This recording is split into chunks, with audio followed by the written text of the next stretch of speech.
And welcome everybody to the beginning stream of the end of April. That was a really roundabout way for me to say that, and I apologize immediately. But thank you everybody for being here. As always, I am your faithful host, TheOtherJames. And I also realized just now, I've been wearing this outfit all day, but just now while preparing to get on for you guys, I realized that my outfit is so nerdy. I look like a nerd. Which, to be fair, I'm about to do an entire stream where I take on the role of editor for other people's stories that they've written. So maybe I am a nerd. I mean, I'd say all signs point to yes, but anyway, thank you everybody so much for being here. If you are new and you don't know what the heck is happening or who I am or what we're even doing tonight, if you haven't been here since last night, we are going to be reacting to some of your guys' stories that you have submitted. I'm going to be doing some editing, gonna be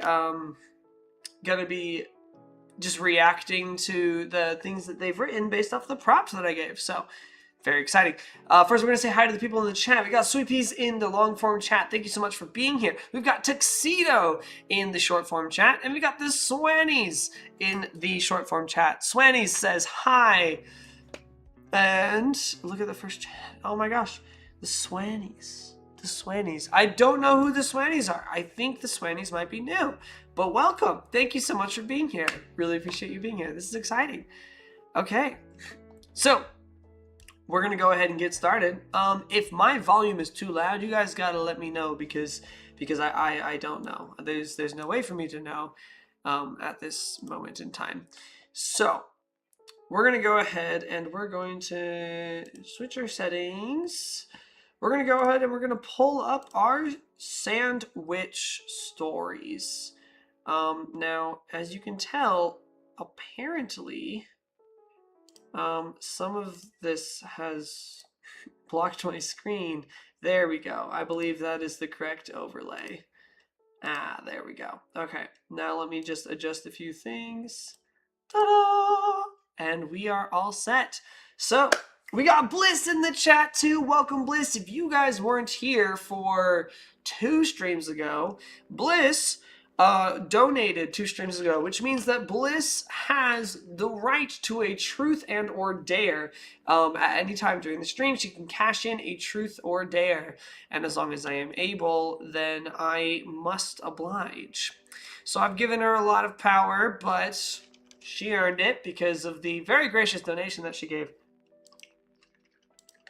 So, in the meantime, thank you everybody so much for being here. We got a full house right now. This is awesome. Let's go ahead and let's get started. We're going to start with this story. We're going to open it up. This story is titled A Journey for a Sandwich. Now, I need to go into I am in suggesting mode. Okay. Now, I don't know. Can you guys see it over there? I'm just going to add a comment real quick. Oh, you guys need to be able to see that because you cannot. Hold on. Oops. Get rid of that. Actually, I'll keep that there. Why not? Okay. Now I can adjust the short form chat to be able to fit.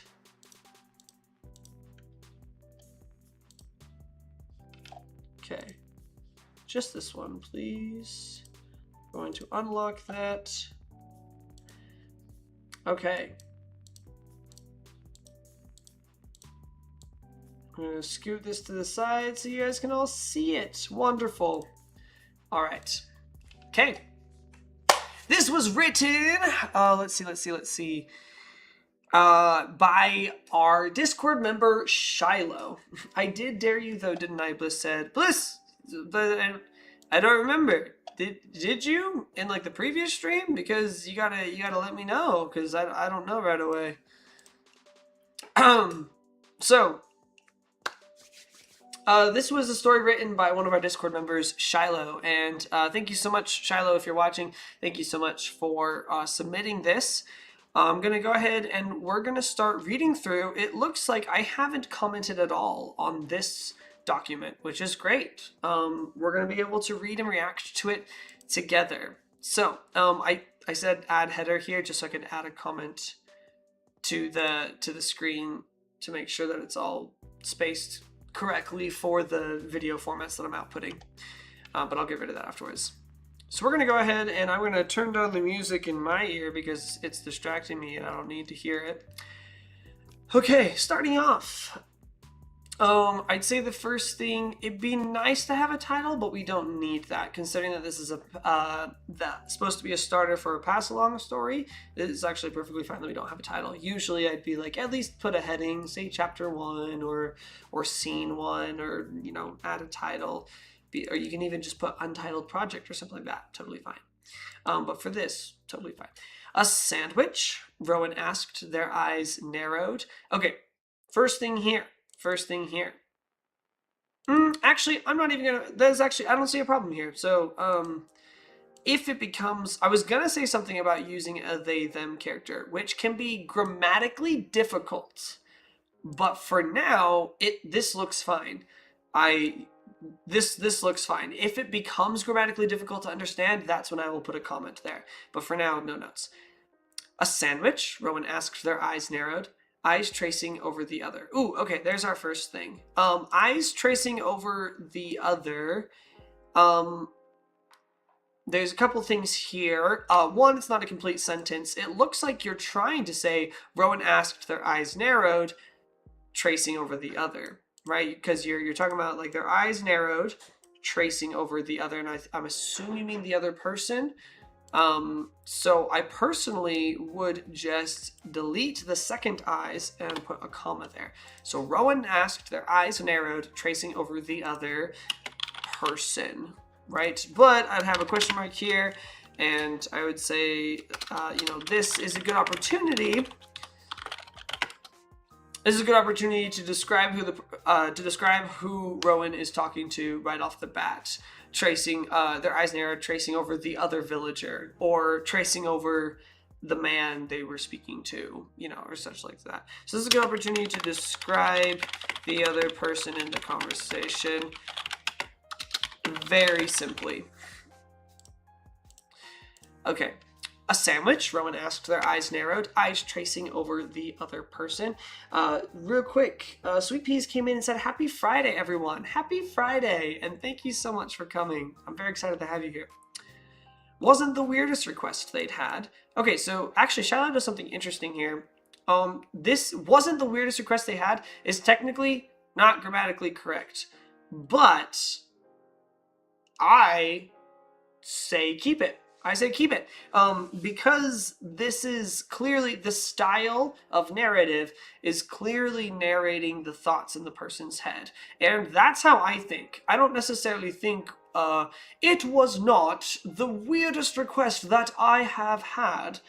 I don't think that way. I think in like short phrases. Instead of saying the whole thing, I might think, wasn't the weirdest request I've had, right? And that's totally fine. So personally, I'm like, yeah, go for it. Push the limits, you know, right outside of the box. Absolutely. Absolutely. Wasn't the weirdest request they'd had. You couldn't complain when the money was offered. But this one in particular was baffling. I will say, you couldn't complain when money was offered. I don't know if a comma, I think a comma, so Shiloh used a comma to separate. He used commas on both ends of this phrase right here. I said he. I actually don't know Shiloh's pronouns. I don't. I just know Shiloh from the Discord server. So I'm just using he as like a neutral, like just as like a catch-all at the moment. But if I am corrected, then I will obviously switch.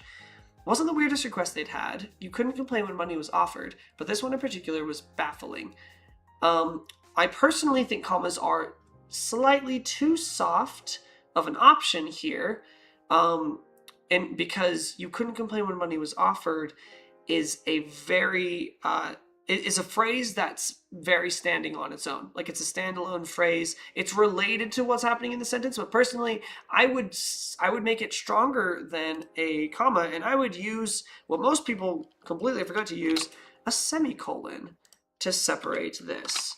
And if you don't like that, then personally, you could use other options are a hyphen,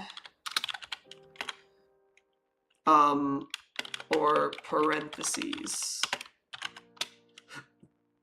Other options are hyphens or parentheses. Because it's kind of its own thought. And don't get me wrong, the pacing of this sentence, I love. I love it so much. Wasn't the weirdest request they'd had. You couldn't complain when money was offered. But this one in particular was baffling. This tells me, I gotta stop and praise this work for just a second. This tells me so much about the main character and their thought process. Not just in the stylistic narrative, in the way that the narration sounds like the voice inside this character's head, but also the way that they think. It's not saying like, this was a weird request. It's saying like, oh, they've had weirder requests. Okay, so this person regularly helps people, or, you know, answers requests or goes on quests, and you couldn't complain when money was offered. This is somebody who's like, they work for money. They do odd jobs. I know so much about this character already, and kind of like their nature and their personality after just 2 sentences.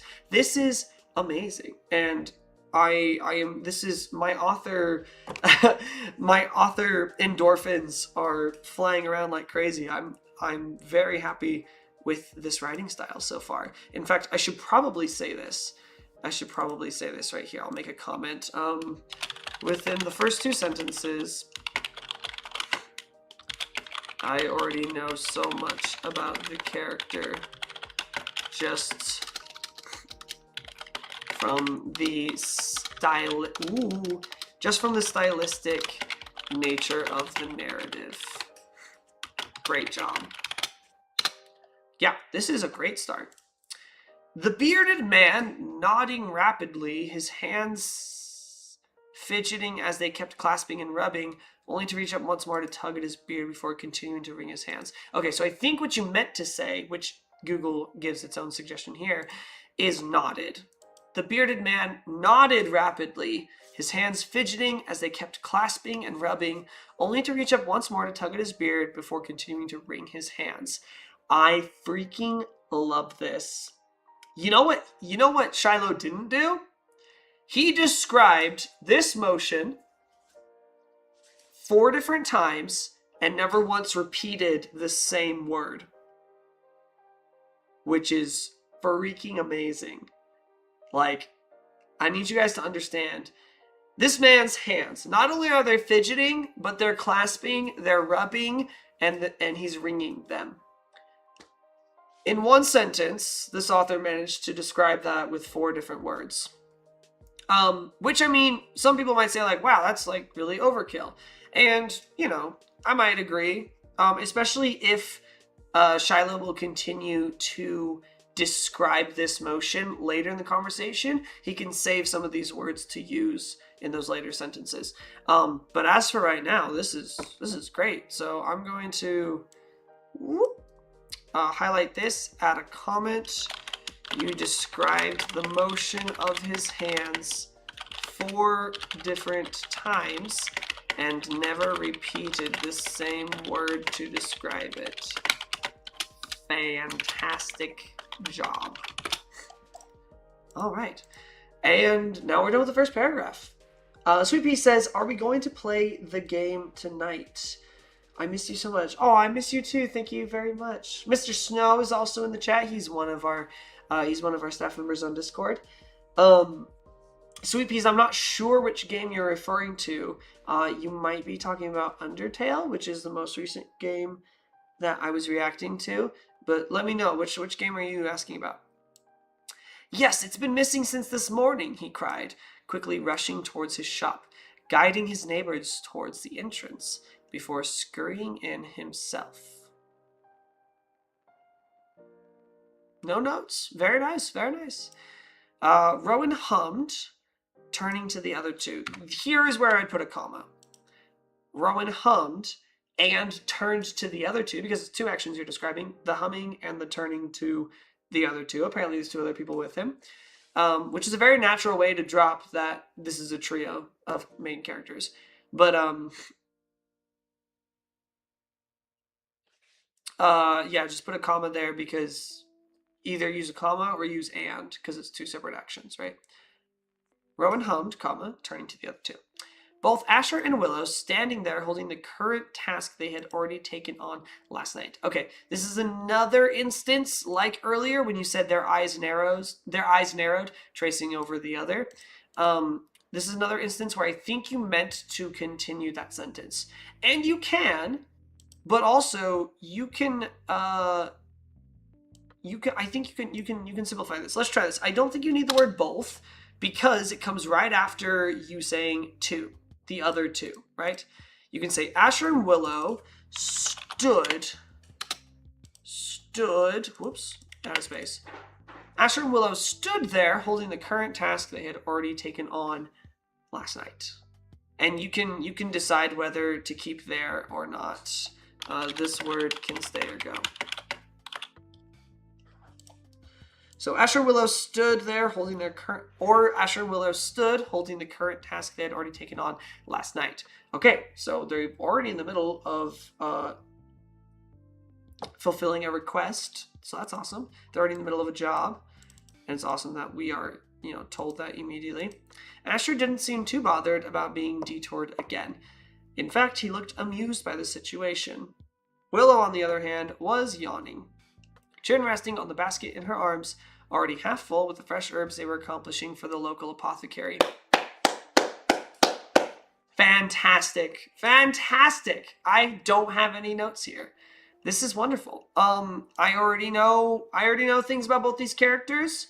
I can envision them right now. I don't need to know the color of their hair, the style of their hairdo, the color of their eyes. I don't need to know all of that to be able to picture these characters in my brain right now, just based on their actions and their behavior. That's really all I care about as a reader, right? As their physical, if the physical descriptions are out of the ordinary, and a character would actually be thinking about it as they look at this person and be like, oh wow, that's an out of the ordinary appearance, then that makes sense to say something, right? But I just love the way that these two characters are being introduced right now, because I know everything I need to about them at this point in the story, and it's great, and it's very natural. Okay, sorry, I didn't even finish the sentence. Chin resting on the basket in her arms, already half full with the fresh herbs they were accomplishing for the local apothecary, Miss Ufield. Apothecary. Okay, Google search time. Is apothecary a place or person? Because I've only heard it referred to as a place. An apothecary is historically both a person and a place. You learn something new every day. That's awesome, Miss Ufield. Just like for, if I'm being nitpicky, for Miss, I would say, no, it doesn't matter that much. I was saying, like, instead of writing MS period, you could just do MISS, which I think is more in line for medieval times, which is when I'm assuming this is taking place. Who knows? Because in medieval times, I don't know if they used abbreviations in their writing like that. I might be totally wrong here. Actually, it's worth another Google search. Let's look it up. In medieval times, did they write Mr. or Mr.? In medieval times, neither... Okay, Mr. wasn't a word. All right, let's do Miss or Miss. They did not write Miss or Miss. Okay, I guess in medieval times, neither of those titles existed. So I guess we learned something new. I'll let you know real quick. Found out in medieval times they didn't use the phrase Miss, or they didn't use the title. Didn't use the title Miss or Mr. I didn't know that before. Okay.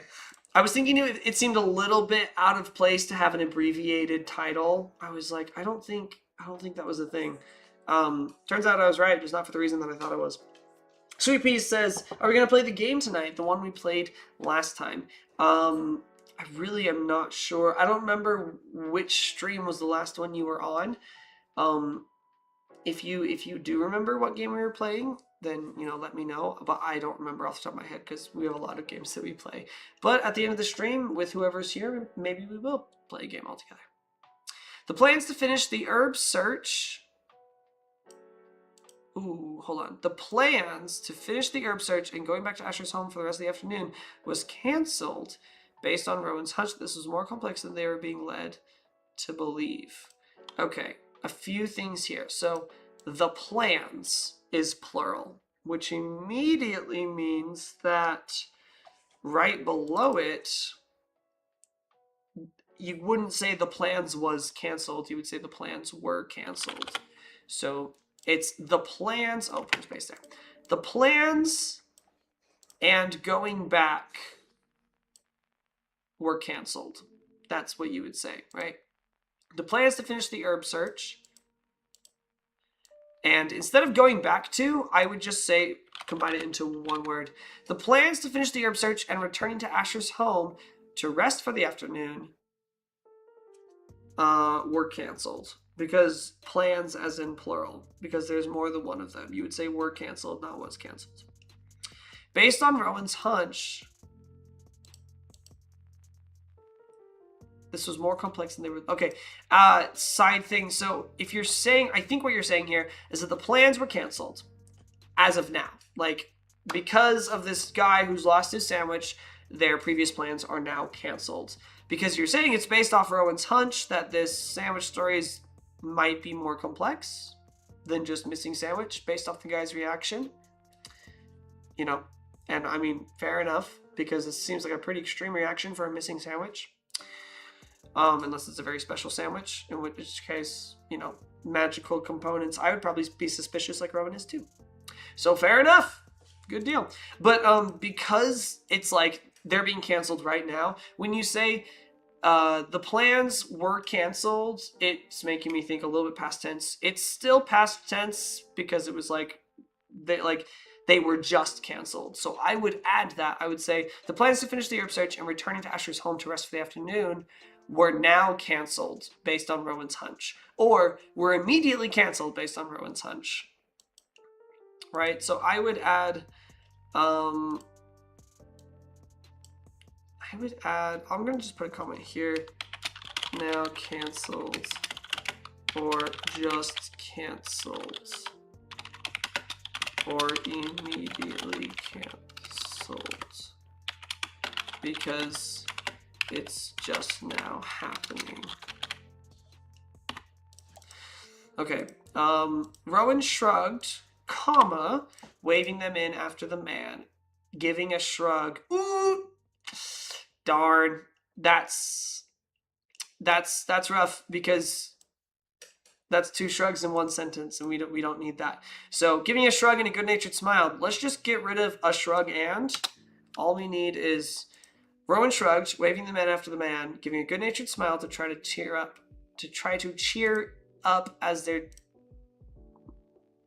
Wait. I think I just had a stroke. Giving a good-natured smile to try to cheer up their team as a leader. Okay. I feel like... No, not even as a leader. As leader. This is a little clunky for me to read. I had to reread it a couple of times. I'd probably suggest a good-natured smile to try to cheer on their team as the leader. Suggestion. Cheer on their team as the leader. That's what I would say. That's what I would say. Instead. We got some chat going on. Death Star's here! Oh my gosh, so excited. Sorry, I'm late. I was in the middle of something. No worries. Thank you so much for being here. Sweet Pea said tail game. You might be talking about Undertale, but if I was describing Undertale, I probably wouldn't have described it as the tail game. And so I'm trying to think of what else it might have been. I'm so sorry. Okay, come on, let's help Mr. Hawthorne with his sandwich, they mumbled. Okay, here's the first grammatical confusion. This is the first grammatical confusion with writing a they-them character. Writing a they-them character is tricky because they-them are the natural pronouns that you'll use when there's multiple characters in a scene, right? So right now, what this reads like is, come on, let's help Mr. Hawthorne with his sandwich, they mumbled, and I'm thinking that all three of them are mumbling this in unison. And it doesn't make sense until I remember, oh, wait, Rowan is they-them, right?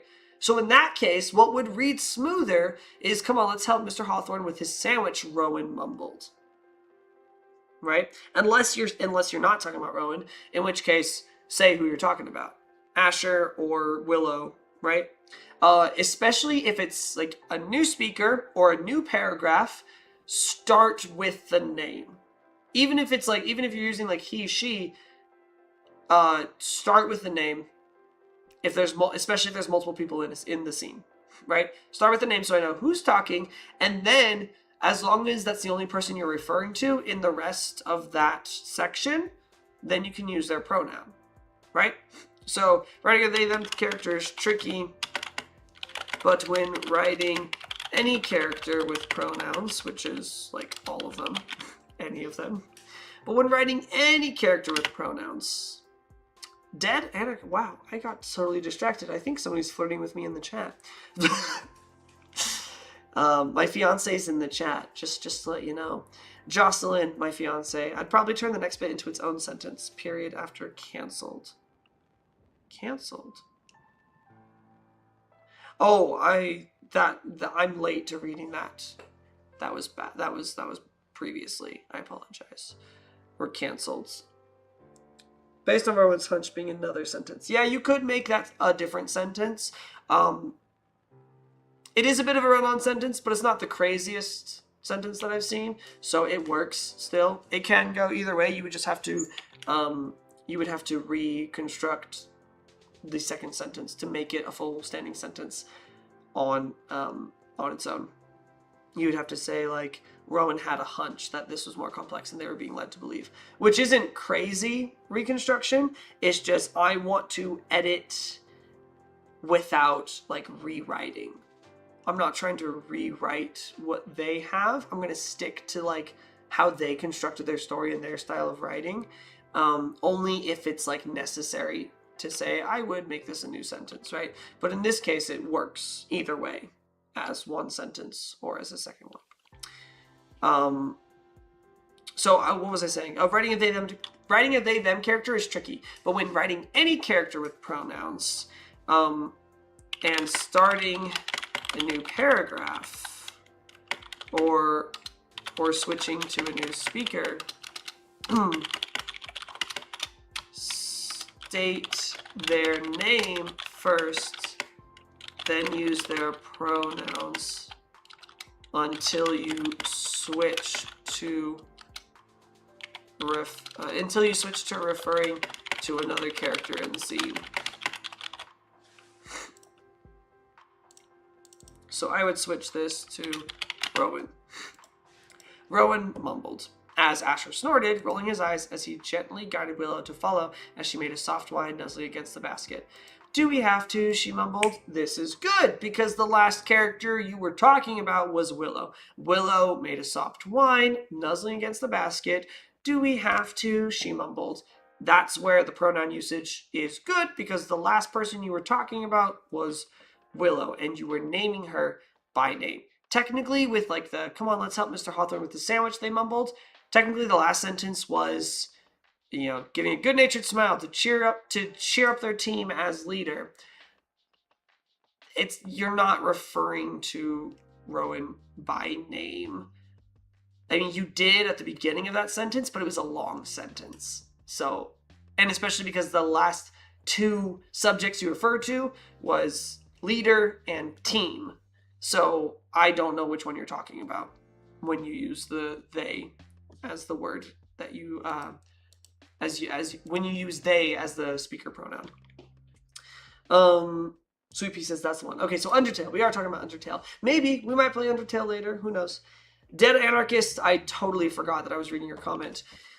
Came in and said, "Hi James, you look extra handsome today." Wow. Thank you. I was calling myself a nerd earlier based off how I look. And my fiance said it's true. He does look very handsome. Thank you so much. Okay. Do we have to? She mumbled. We did use this word 2 times in a row. So switch it up. We used mumble 2 times in a row. We don't need that. It's just a sandwich. Can't you make a new one? She mumbled. Oof! 3rd time in a row. Yeah, definitely switch. Definitely switch this up. But also, you don't have to, you know, if she says, "Do we have to?" She mumbled. "It's just a sandwich. Can't you make a new one?" She mumbled. You actually don't need this at all. You know, you actually don't need this third. You actually don't need this second statement of speech. You already did it earlier, right? You don't have to say, "Do we have to?" She mumbled. "It's just a sandwich." She mumbled, right? You don't have to say that. So I would just get rid of "she mumbled," right? Just get rid of that entirely. You don't need it. As Asher chuckled. Oof. I would actually move as Asher chuckled to the beginning of this phrase. To the beginning of that paragraph, I mean. Based on everyone's hunch, this is more complex. Not really just a comma, but oh yeah, I guess you could have formatted the sentence that way. It would be a personal choice in my personal style. I try not to have long run-on sentences. Yes, some people have very brief, short sentences. Old Man in the Sea. And then some people have really long sentences. And Sarah Meaden. And so, you know, it's not that either way is wrong. It is just a stylistic choice based on the author. For writing professionally, don't take my comments. And I guess you technically don't need that either. So, yeah. Delete, she mumbled as Asher chuckled and put it at the... Asher chuckled. "You know, Mr. Hawthorne, it's probably an important merchant knowing him." What does that mean? Sweet Peas asked, "How's your wedding going planned?" We are almost ready to send out invitations. We have not yet. But we are almost ready to do so. We will be sending out about 200 invitations. Not only do we have to make the invitations, but we also had to like count who we're sending paper invitations to and who we're sending like digital invitations to. So that's the current spot that we're at with the wedding. Jocelyn has her dress. The girls are all getting their dresses right now. The boys will get their ties later. Okay, you know Mr. Hawthorne is probably an important merchant knowing him. Usually I would say this sentence doesn't make sense, but I mean, speech from a character doesn't necessarily need to make sense because narration should make sense. Character's speech does not necessarily have to, because when we speak imperfectly, and it's very characterizing. So, you know, Mr. Hawthorne, it's probably an important merchant knowing him. I would actually say that that's fine. I would say that in this moment, the characters know what Asher's talking about. And if I think about it for just a moment, I'm like, okay, yeah, what he probably means to say technically, on a technicality, is this sandwich is probably related to an important merchant, or it's something that he was making for somebody. You know, I can read between the lines. So this is great. Yeah, no notes there. He mentioned as... Asher chuckled. You know Mr. Hawthorne is probably an important merchant knowing him. He mentioned as she hummed, nodding. I probably would just say said. I don't think mentioned quite matches here. I don't think that's quite the right word. So I would just use said. He said as she hummed, nodding. He said as she hummed, comma, nodding. Don't forget we had to help him haul in those exotic ingredients 2 days ago. I'm sure it's a fancy rich person sandwich that we'd have to wait a month to get everything for it again. Perfect. That sentence completely solidifies everything that I might have had questions about in the previous sentence. So good job. They offered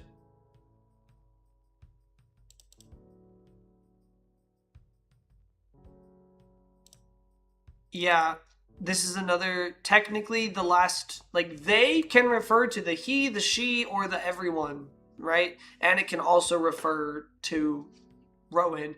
But you haven't mentioned Rowan's name since mentioning Willow and Asher's name and Mr. Hawthorne's name in the dialogue. So, yeah, you definitely want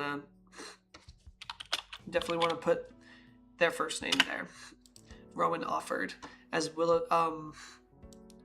I would say don't overuse the as, right? Rowan mumbled as Asher snorted. He said as she hummed. Rowan offered as Willow's head jerked up. I would say don't overuse that. Rowan offered, period.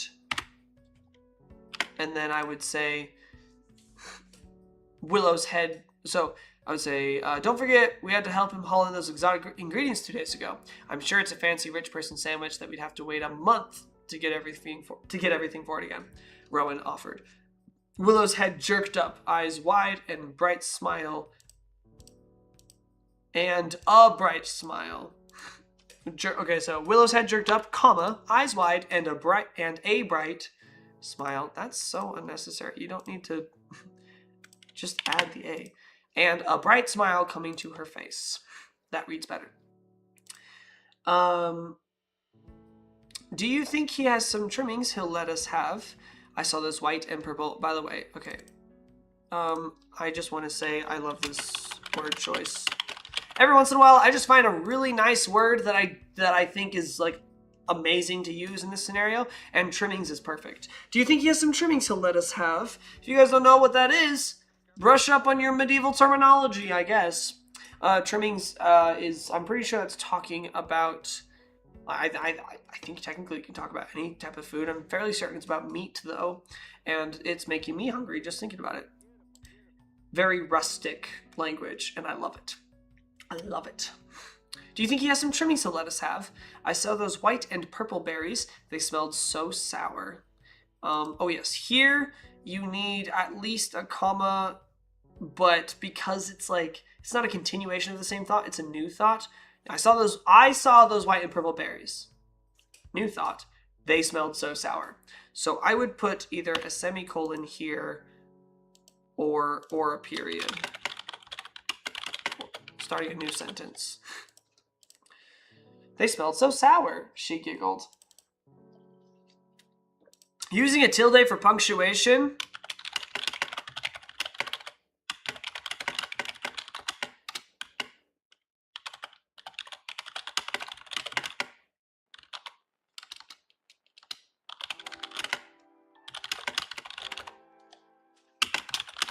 Okay, using a tilde, which is what this little squiggly line is called, using a tilde for punctuation, I actually like it. I wish authors used it a little bit more. I don't want it to be overused, but I think it's great for indicating tone. Using context clues, a tilde kind of acts like a hyphen, right? Where it's like the sentence, I imagine when she says, they smelled so sour, I see like accentuation on the word sour. Instead of say, they smelled so sour, I hear her excitedly going, they smelled so sour, and like a lot of accentuation on the word sour. Even like maybe continuation where it's like sour, like where she like drags it out or something like that, rather than just the exclamation mark, which can seem very abrupt. So with the tilde, it adds even just like a squiggly. There's a lot of personality in just like the fact that it's a squiggle, a tilde, instead of a hyphen. That like even just a little thing like that can add a lot of personality to the tone that the reader might hear in their voice. The best places where I would use a tilde is when suggesting bubbly energy or seductive energy, which might seem awkward to say. But if somebody's being like romantic, I might add a little tilde, a little squiggly line at the end of their sentence. And again, it's based on context clues. So here, I don't think she's being flirtatious. I think she's, I can tell that, especially because it says that she giggled, bouncing a bit in her step. The tilde works. Long story short. She giggled, bouncing a bit in her step, her curls bouncing with her. Okay, we use bouncing twice, but I love the descriptive language to naturally give us a visual idea of just her hair. You know what I was saying earlier when I was like, hey, I don't need to know the style of their hair when you introduce them. Let that naturally come in to the story. It doesn't get more natural than this. This is like your perfect average way of introducing physical visual descriptors for a character. It should come with actions or like as they become relative to the story and to what's happening. Death Star said, this is random, but my brain is making me hear the night music in Terraria. I don't know where it's coming from. I don't know where it's coming from either. Let me check. Did my music start playing the night music from Terraria? Nope. Nope, still just normal music.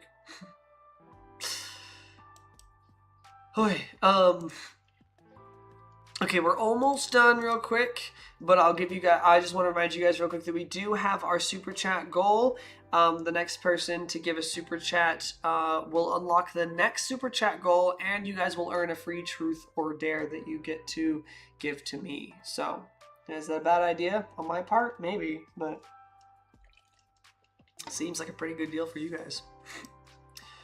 Okay, so she giggled, bouncing in her step.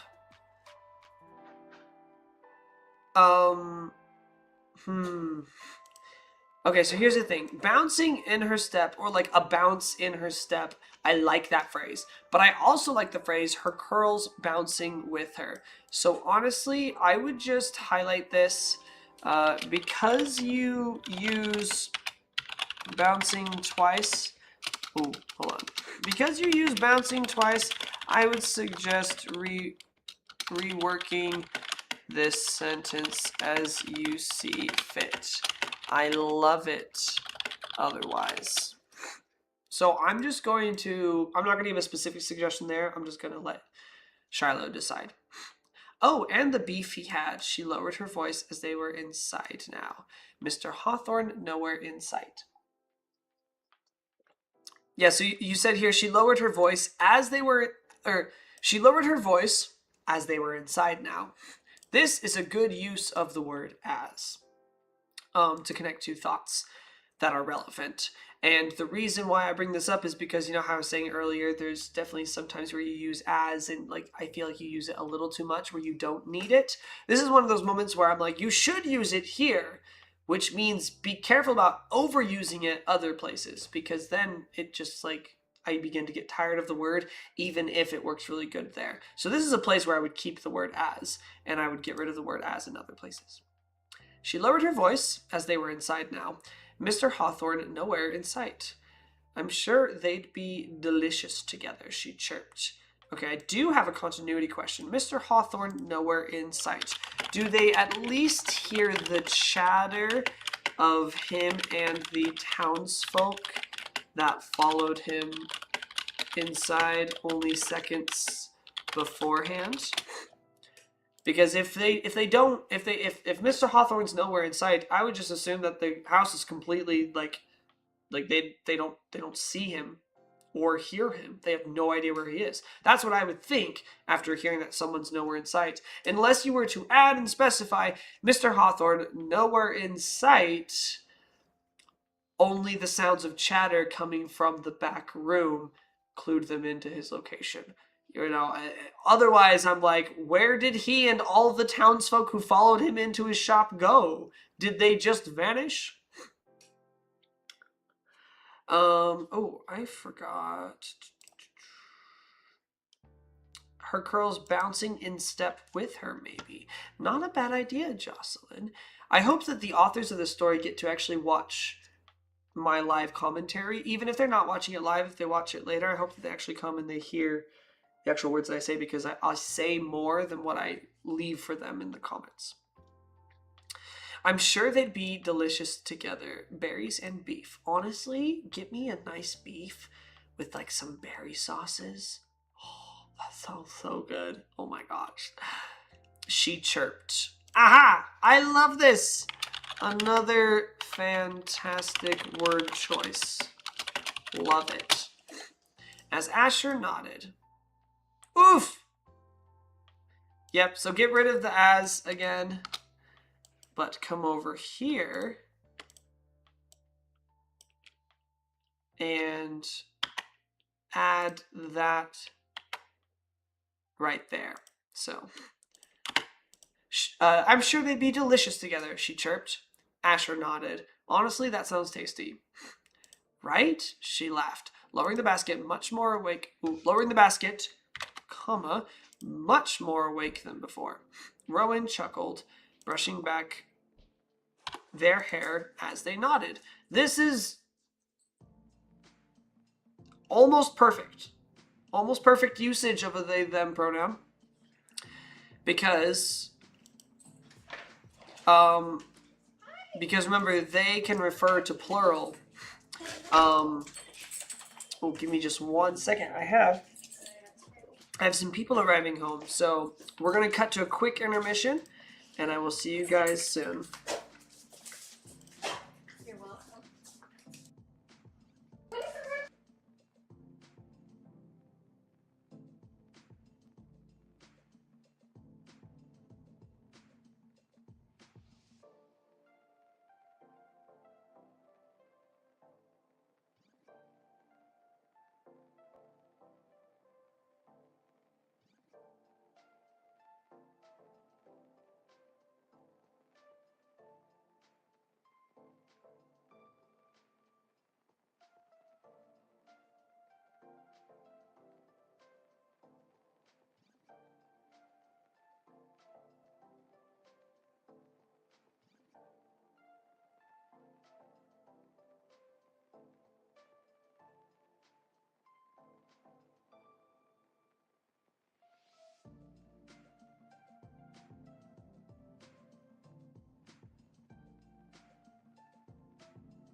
All right, we are back. Sorry for that interruption, everybody. But don't worry, we will get right back into what we were doing. Thank you, everybody, for your patience. Thank you for sticking around. Anything happened while I was gone? Let me know, because we have Dawn, who's just joined the chat, so thank you so much for being here. I think your name is Dawn. There's a lot of letters in there, but the first three spell Dawn. So, okay, what were we in the middle of saying? I think I was saying, oh, right, she laughed, lowering the basket, much more awake than before. Rowan chuckled, brushing back their hair as they nodded. At this point, in this same paragraph, right, we talked about she, which refers to Willow. When Rowan chuckled, brushing back their hair, because they can literally refer to any singular or plural person in this scene, I need to know that Rowan brushed back their own hair, right? So Rowan chuckled, brushing back their own hair as they nodded. That makes sense to me. I'm like, okay, because for a second, it sounds like Rowan might have been brushing back Willow's hair. You know, I don't know. So you need to... That's the tricky thing about using they them pronouns, is because it can be grammatically confusing unless you need to take an extra effort to specify sometimes. I am sure I can convince him to let us have a bit of any scraps he may have. He's always been good about that, they mused. Rowan chuckled, brushing back their own hair as they nodded. I'm sure I can convince him to let us have a bit of any scraps he may have. He's always been good about it. That, they mused, looking around the shop. Once again, just because they them is tricky, I would say Rowan mused, and then over here they mumbled, right? Because, I mean, yes, you said Rowan here, and you haven't mentioned anybody since, but because it's like Rowan, their own hair, they nodded, they mused, they mumbled, the longer you go without re-specifying, especially if it takes several paragraphs, the more confusing it might get. Because at any point, grammatically, you can say they and refer to all of them in the room, right? So with they them, it is important to more regularly redefine who you're talking about, just so that we know that we haven't strayed, we're still on the same page. So here I would say Rowan. Rowan chuckled, brushing back their own hair as they nodded. I'm sure I can convince him to let us have a bit of any scraps he may have. He's always been good about that, Rowan mused, looking around the shop. Well, if I can find him, they mumbled, narrowing their eyes. Honestly, maybe I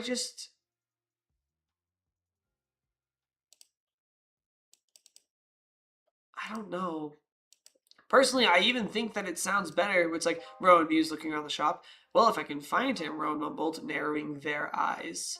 I feel like they mumbled, narrowing their eyes.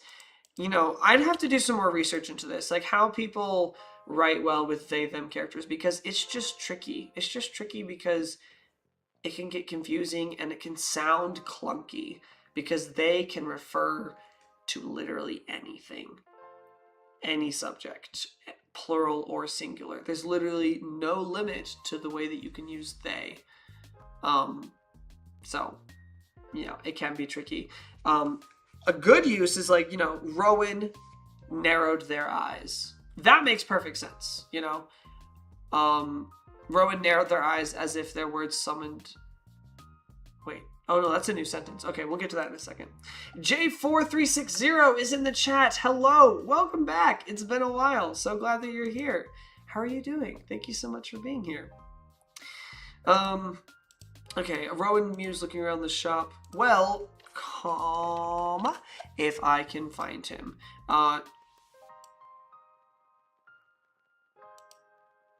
I'm going to keep reading before I make a comment about this.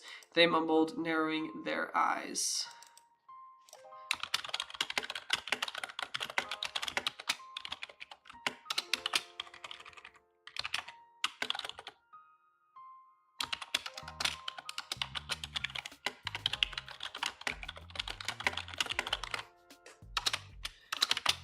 just writing a few comments. They mumble, oh, so, well, if I can find him, Rowan mumbled, narrowing their eyes.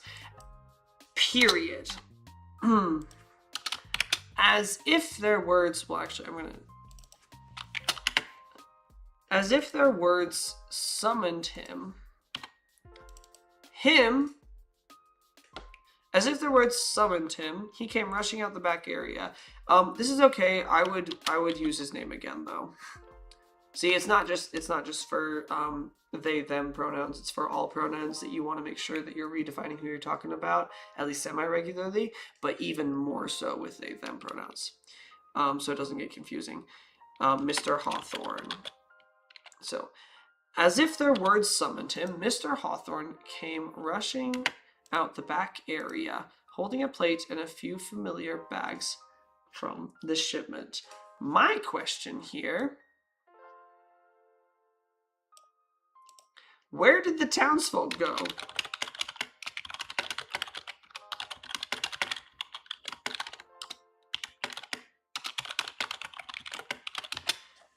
All of the townsfolk that followed him inside of his shop, where did they go? Did they disappear? There's a slight continuity error there. Rowan took a mental note they were right about it being a really expensive sandwich. I don't often do this, and so I'm not going to. I think that this sentence would flow better if you used the word that. Rowan took a mental note that they were right about it. But you might even say, instead of that, Rowan took a mental note, they were right about it being a really expensive sandwich. I would say Rowan took a mental note, they were right, or Rowan took a mental note that they were right. I'm going to put both. Rowan took a mental note. Rowan took a mental note that, that they were right. Perfect. Okay. Oh, we got somebody else in the chat. Caden Gray came in the chat. Thank you so much for being here, Caden. Caden Gray coming in the chat with a joke that they have prepared. Here it is, the plate that held it, he woefully bemoaned. Looking at the plate sadly. This is a wonderful sentence. This is a wonderful sentence. I might change one thing though. Looking, I would say we can make that. I would say gazing. To follow the prose of the rest of the sentence. Let's use a fancier word for his gaze. Here it is, the plate that held it, he woefully bemoaned, gazing at the plate sadly. I could even, I would say, we could even, I want to add another comment there. It's not letting me though. Use a fancier word than sad as well. We could even use a fancier word than sad, if we wanted to. He woefully bemoaned, gazing at the plate in sorrow, in loss, in grief, gazing at the plate with distraught.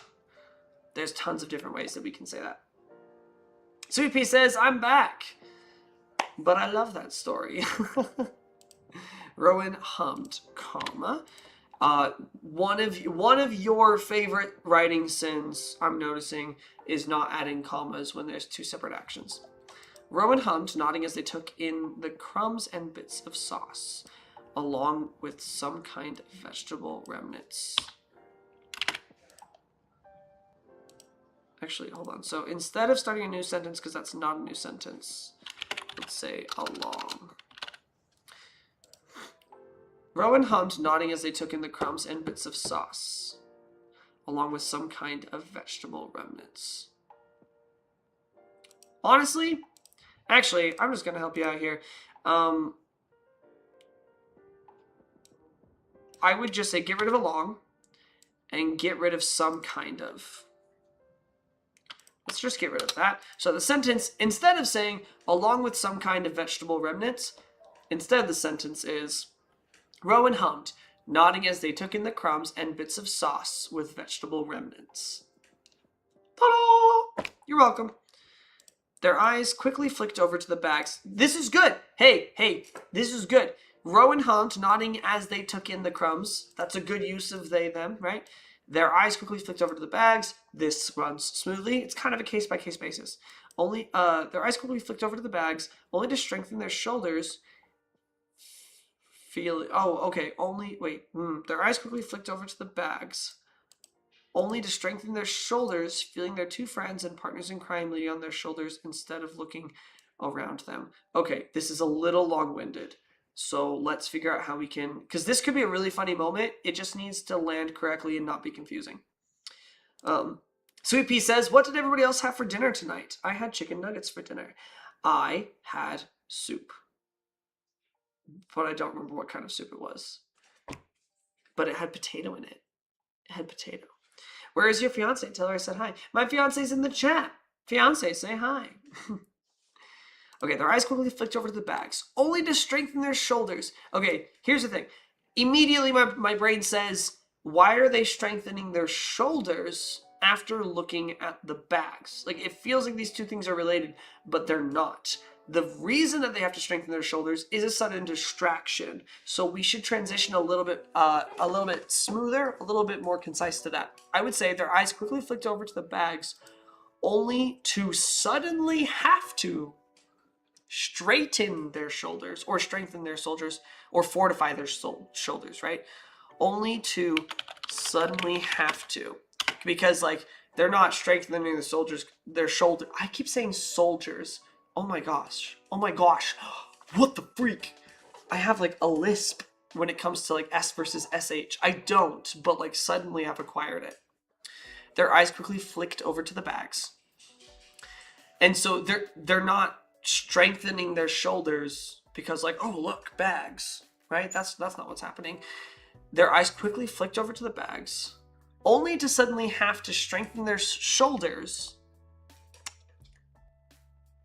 And that we'll get to the rest of the sentence in just a minute. Somebody had burger. My fiance had a burger tonight. Lucky. Where's mine? Drive over here right now. Where's my burger? I'm just kidding. That's very very misogynistic of me. I did not mean that. Okay, their eyes, I would even get rid of quickly here because this is going to be a long sentence no matter what. Their eyes flicked over to the bags. Honestly, their eyes flicked to the bags. Their eyes flicked to the bags, only to suddenly have to strengthen their shoulders. Strengthen their shoulders. That's kind of a tongue twister. Only to suddenly have to strengthen their shoulders. Here we'd put a comma. Feeling their two friends and partners in crime leaning on their shoulders instead of looking around them. We can shorten this, or like we can dial this in a little better, I think. Let's see. Okay, I'm just gonna delete this whole thing, and we're gonna workshop it our own way. Okay, hold on. Woo. Okay. Only to suddenly have to strengthen their shoulders. Just say because both partners in crime. You can say both friends or both partners in crime, but I would just do one. We don't need to hear both, because both partners in crime.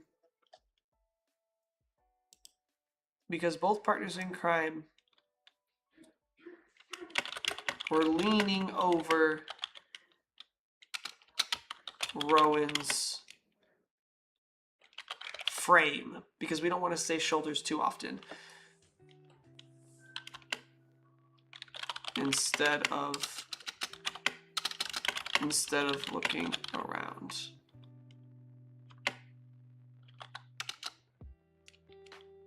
Instead of looking around. them. Okay, let's see how this reads. Their eyes flicked to the bags, only to suddenly have to strengthen their shoulders because both partners in crime were leaning over Rowan's frame instead of looking around them.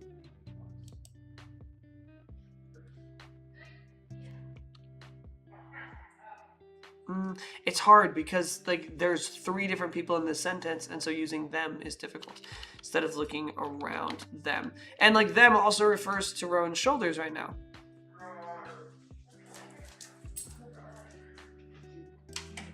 Over their shoulders instead of looking around them. I think that'll fit better. Okay, we will continue on. They gave a small sigh, and at this point, because we just spent like an entire sentence referring to multiple people and multiple shoulders, I would say let's use, oh gosh, wait, hold on. I want that to be a completely separate edit. So I would say, Rowan. No, I would, I didn't mean to do that, hold on. Let's add a space. No, this is ridiculous. Just make it a different thing. Rowan.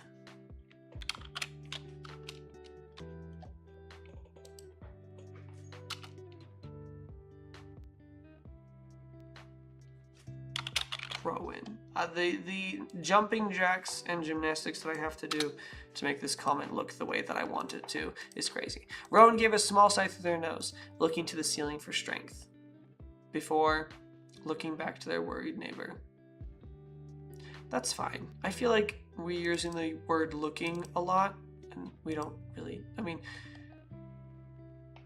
you know, he woefully bemoaned, looking at the plate instead of looking around them, looking to the ceiling, looking back to their word. I would say, yeah, we're using 4 lookings in the same paragraph, actually. So yeah, let's use something else there. To their worried neighbor. No worries, sir. So no worries, comma, sir, period. I'm sure we can find this sandwich for you. I don't know why he's sure of that, because usually when somebody steals a sandwich, they steal it to eat it. Like, so if there's like a plate that had a sandwich on it and it's empty, probably means somebody just ate it. They probably didn't like snatch it and run away with it. It probably means that it was eaten. So I don't think. I'm going to say, no worries, sure. Sure. Oh my gosh, these freaking SHs. I'm sure no worries, sir. I'm sure we can find this sandwich for you. I wouldn't be too sure, just for continuity purposes.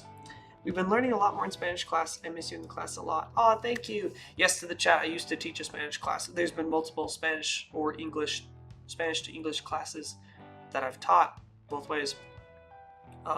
So thank you so much. I miss you guys too. I wouldn't be too sure about that because most of the time when there's an empty plate that was previously occupied by a sandwich, it usually means somebody has eaten it already.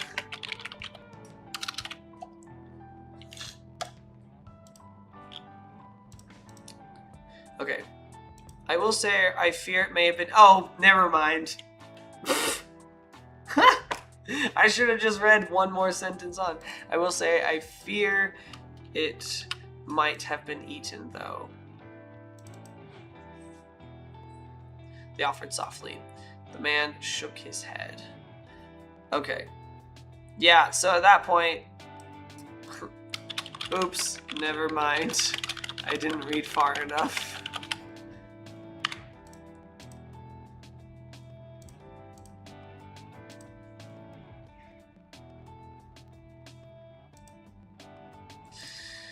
The man shook his head, and that can be a period, not a comma. If you want to keep it as a comma, then you want to add it to the beginning of the next paragraph.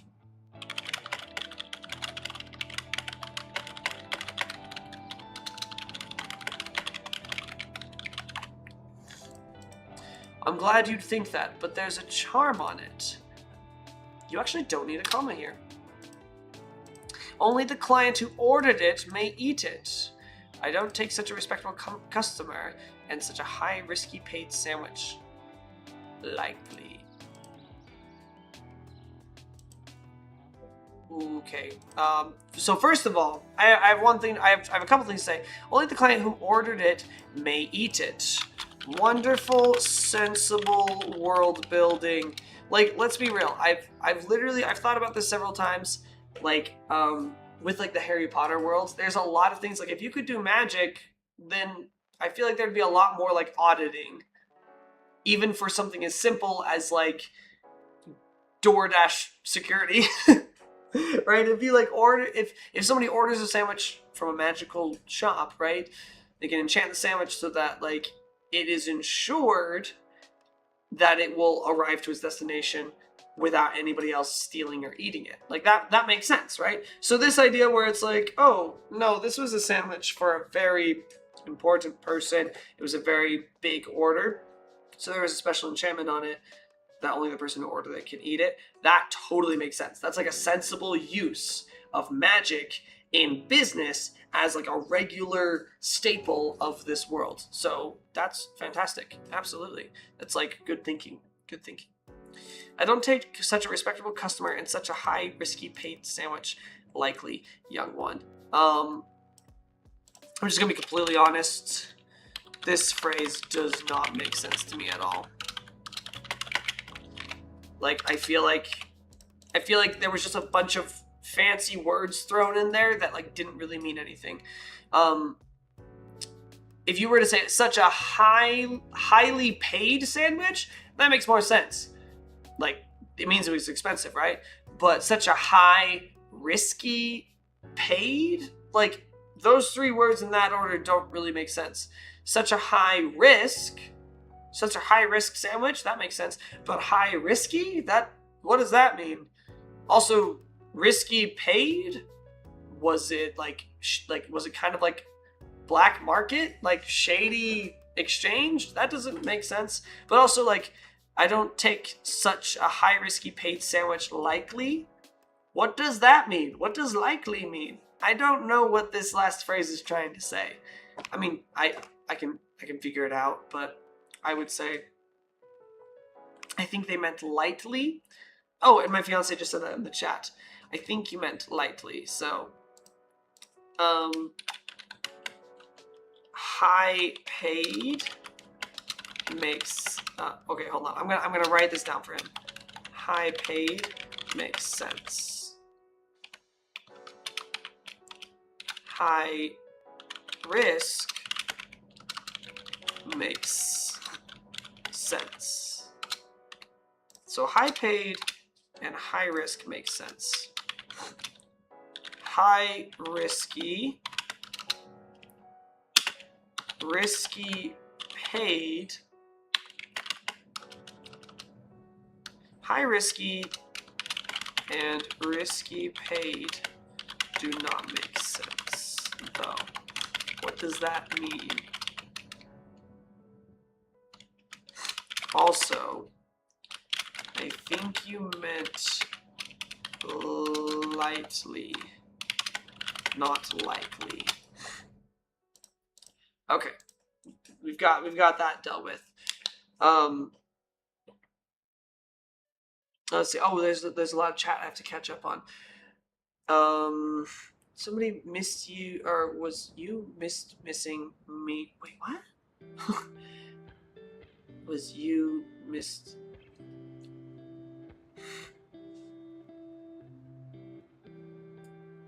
Oh, you got to meet her mom on Wednesday.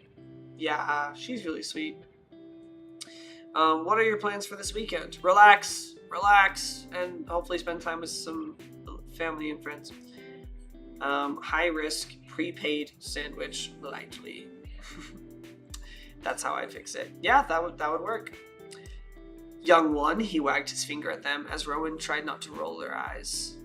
Memories of being a small child in this shop coming to them. Yeah, so that's not a complete sentence. just because of the tense. So I would just say, instead of coming, you have to make this a new sentence. So instead of, I would say, memories of being a small child in the shop came back to them. Understood. Understood, comma, sir, we'll get on it. Could we have any scraps? Willow asked, as Asher nodded. Ooh, stop using that. At this point, I'm just like annoyed with it. Willow asked, period. Asher nodded with that smile he used to charm people he wanted something from. That's a good sentence. And unfortunately, don't start your sentences with and. Listen to your English teachers. You usually don't need to. Hold on. Actually, I'll just, instead of saying and unfortunately, just say unfortunately. Unfortunately, and, comma. Unfortunately, it worked far better than most would expect. Oh, tilde. Again, good use, because he's like switching up his vibe. He's like, oh, it's dragged out. There's a lot of personality and accentuation to this. Oh, you little rascals. And a tilde makes sense. But of course. I'd put an exclamation mark there. That's just me. No, you don't need that. That's optional. Here. He scurried off to the back, only to come back. Only, unless they're disappointed by the size of the bag, you don't need to say only here. He scurried off to the back. Actually, hold on. He scurried off to the back and came back. We use back 2 times and it means something different. I would say he scurried off to the back and returned. And returned with a small bag. There you be. Once again, I like the freedom of expression you're using here. There you be. Now please, comma, please find it. It shouldn't expire anytime soon, but I wouldn't want my customer coming back and asking for it only to be empty-handed. You're technically referring to the customer there, but it's dialogue, so he can mess up, but I don't think you're intending for him to mess up here. I think this might have been author error. I would say, I wouldn't want my customer coming back and asking for it only for me to be empty-handed. Mr. Hawthorne cautioned. I don't know if caution is the right word. He's not really cautioning them, more urging them. So I'd probably say Mr. Hawthorne urged.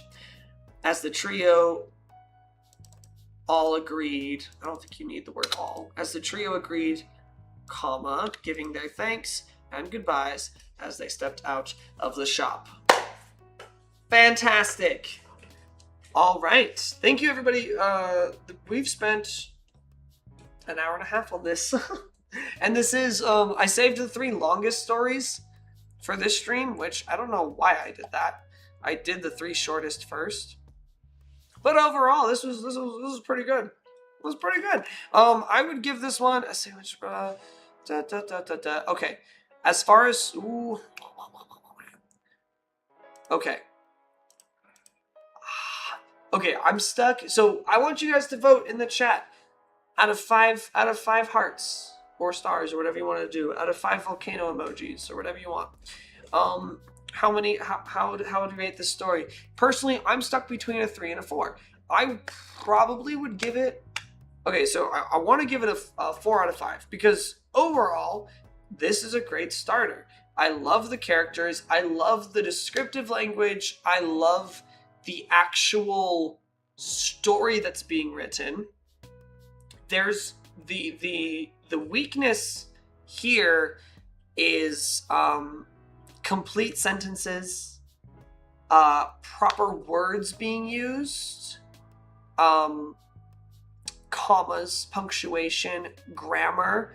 We're using some tenses. So I mean, I think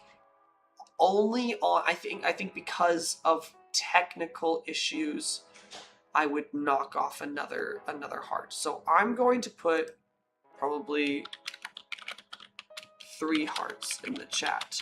I would rate this 3 out of 5, which I'd say is really... I'd give it 0.5 though. I'm gonna just give it a 0.5. I'd say 3.5 stars. because it's not quite a 4-star, but I don't think I'd put it all the way down to a 3-star. Maybe I should. I just don't want to be mean about it. Just because it's hard to pass along a they-them character and there's no Lucia. Oh, that's true.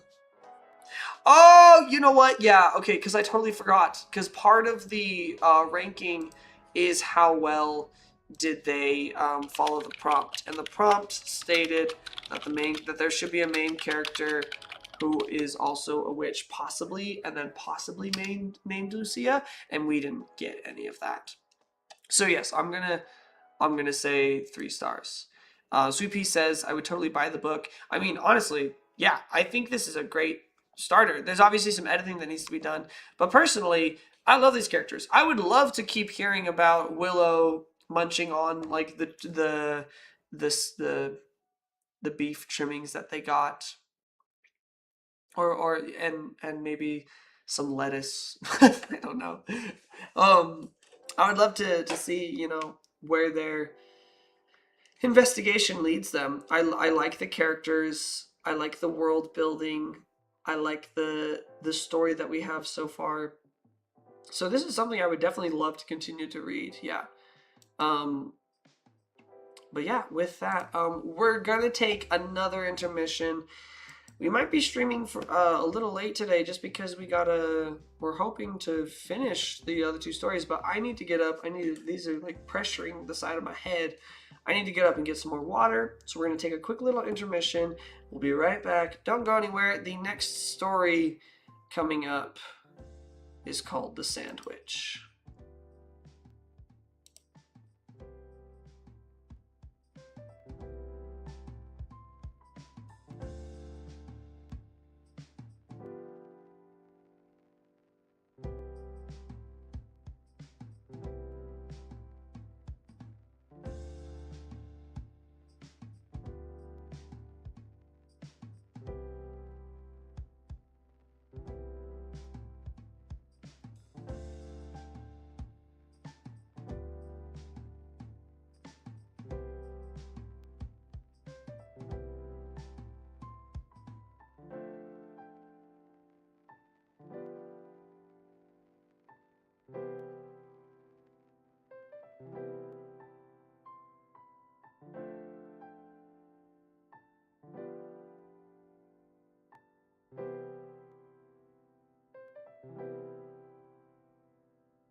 And we are back. Thank you for your patience. Thank you for sticking around. I hope that means that you actually enjoy spending time with us here.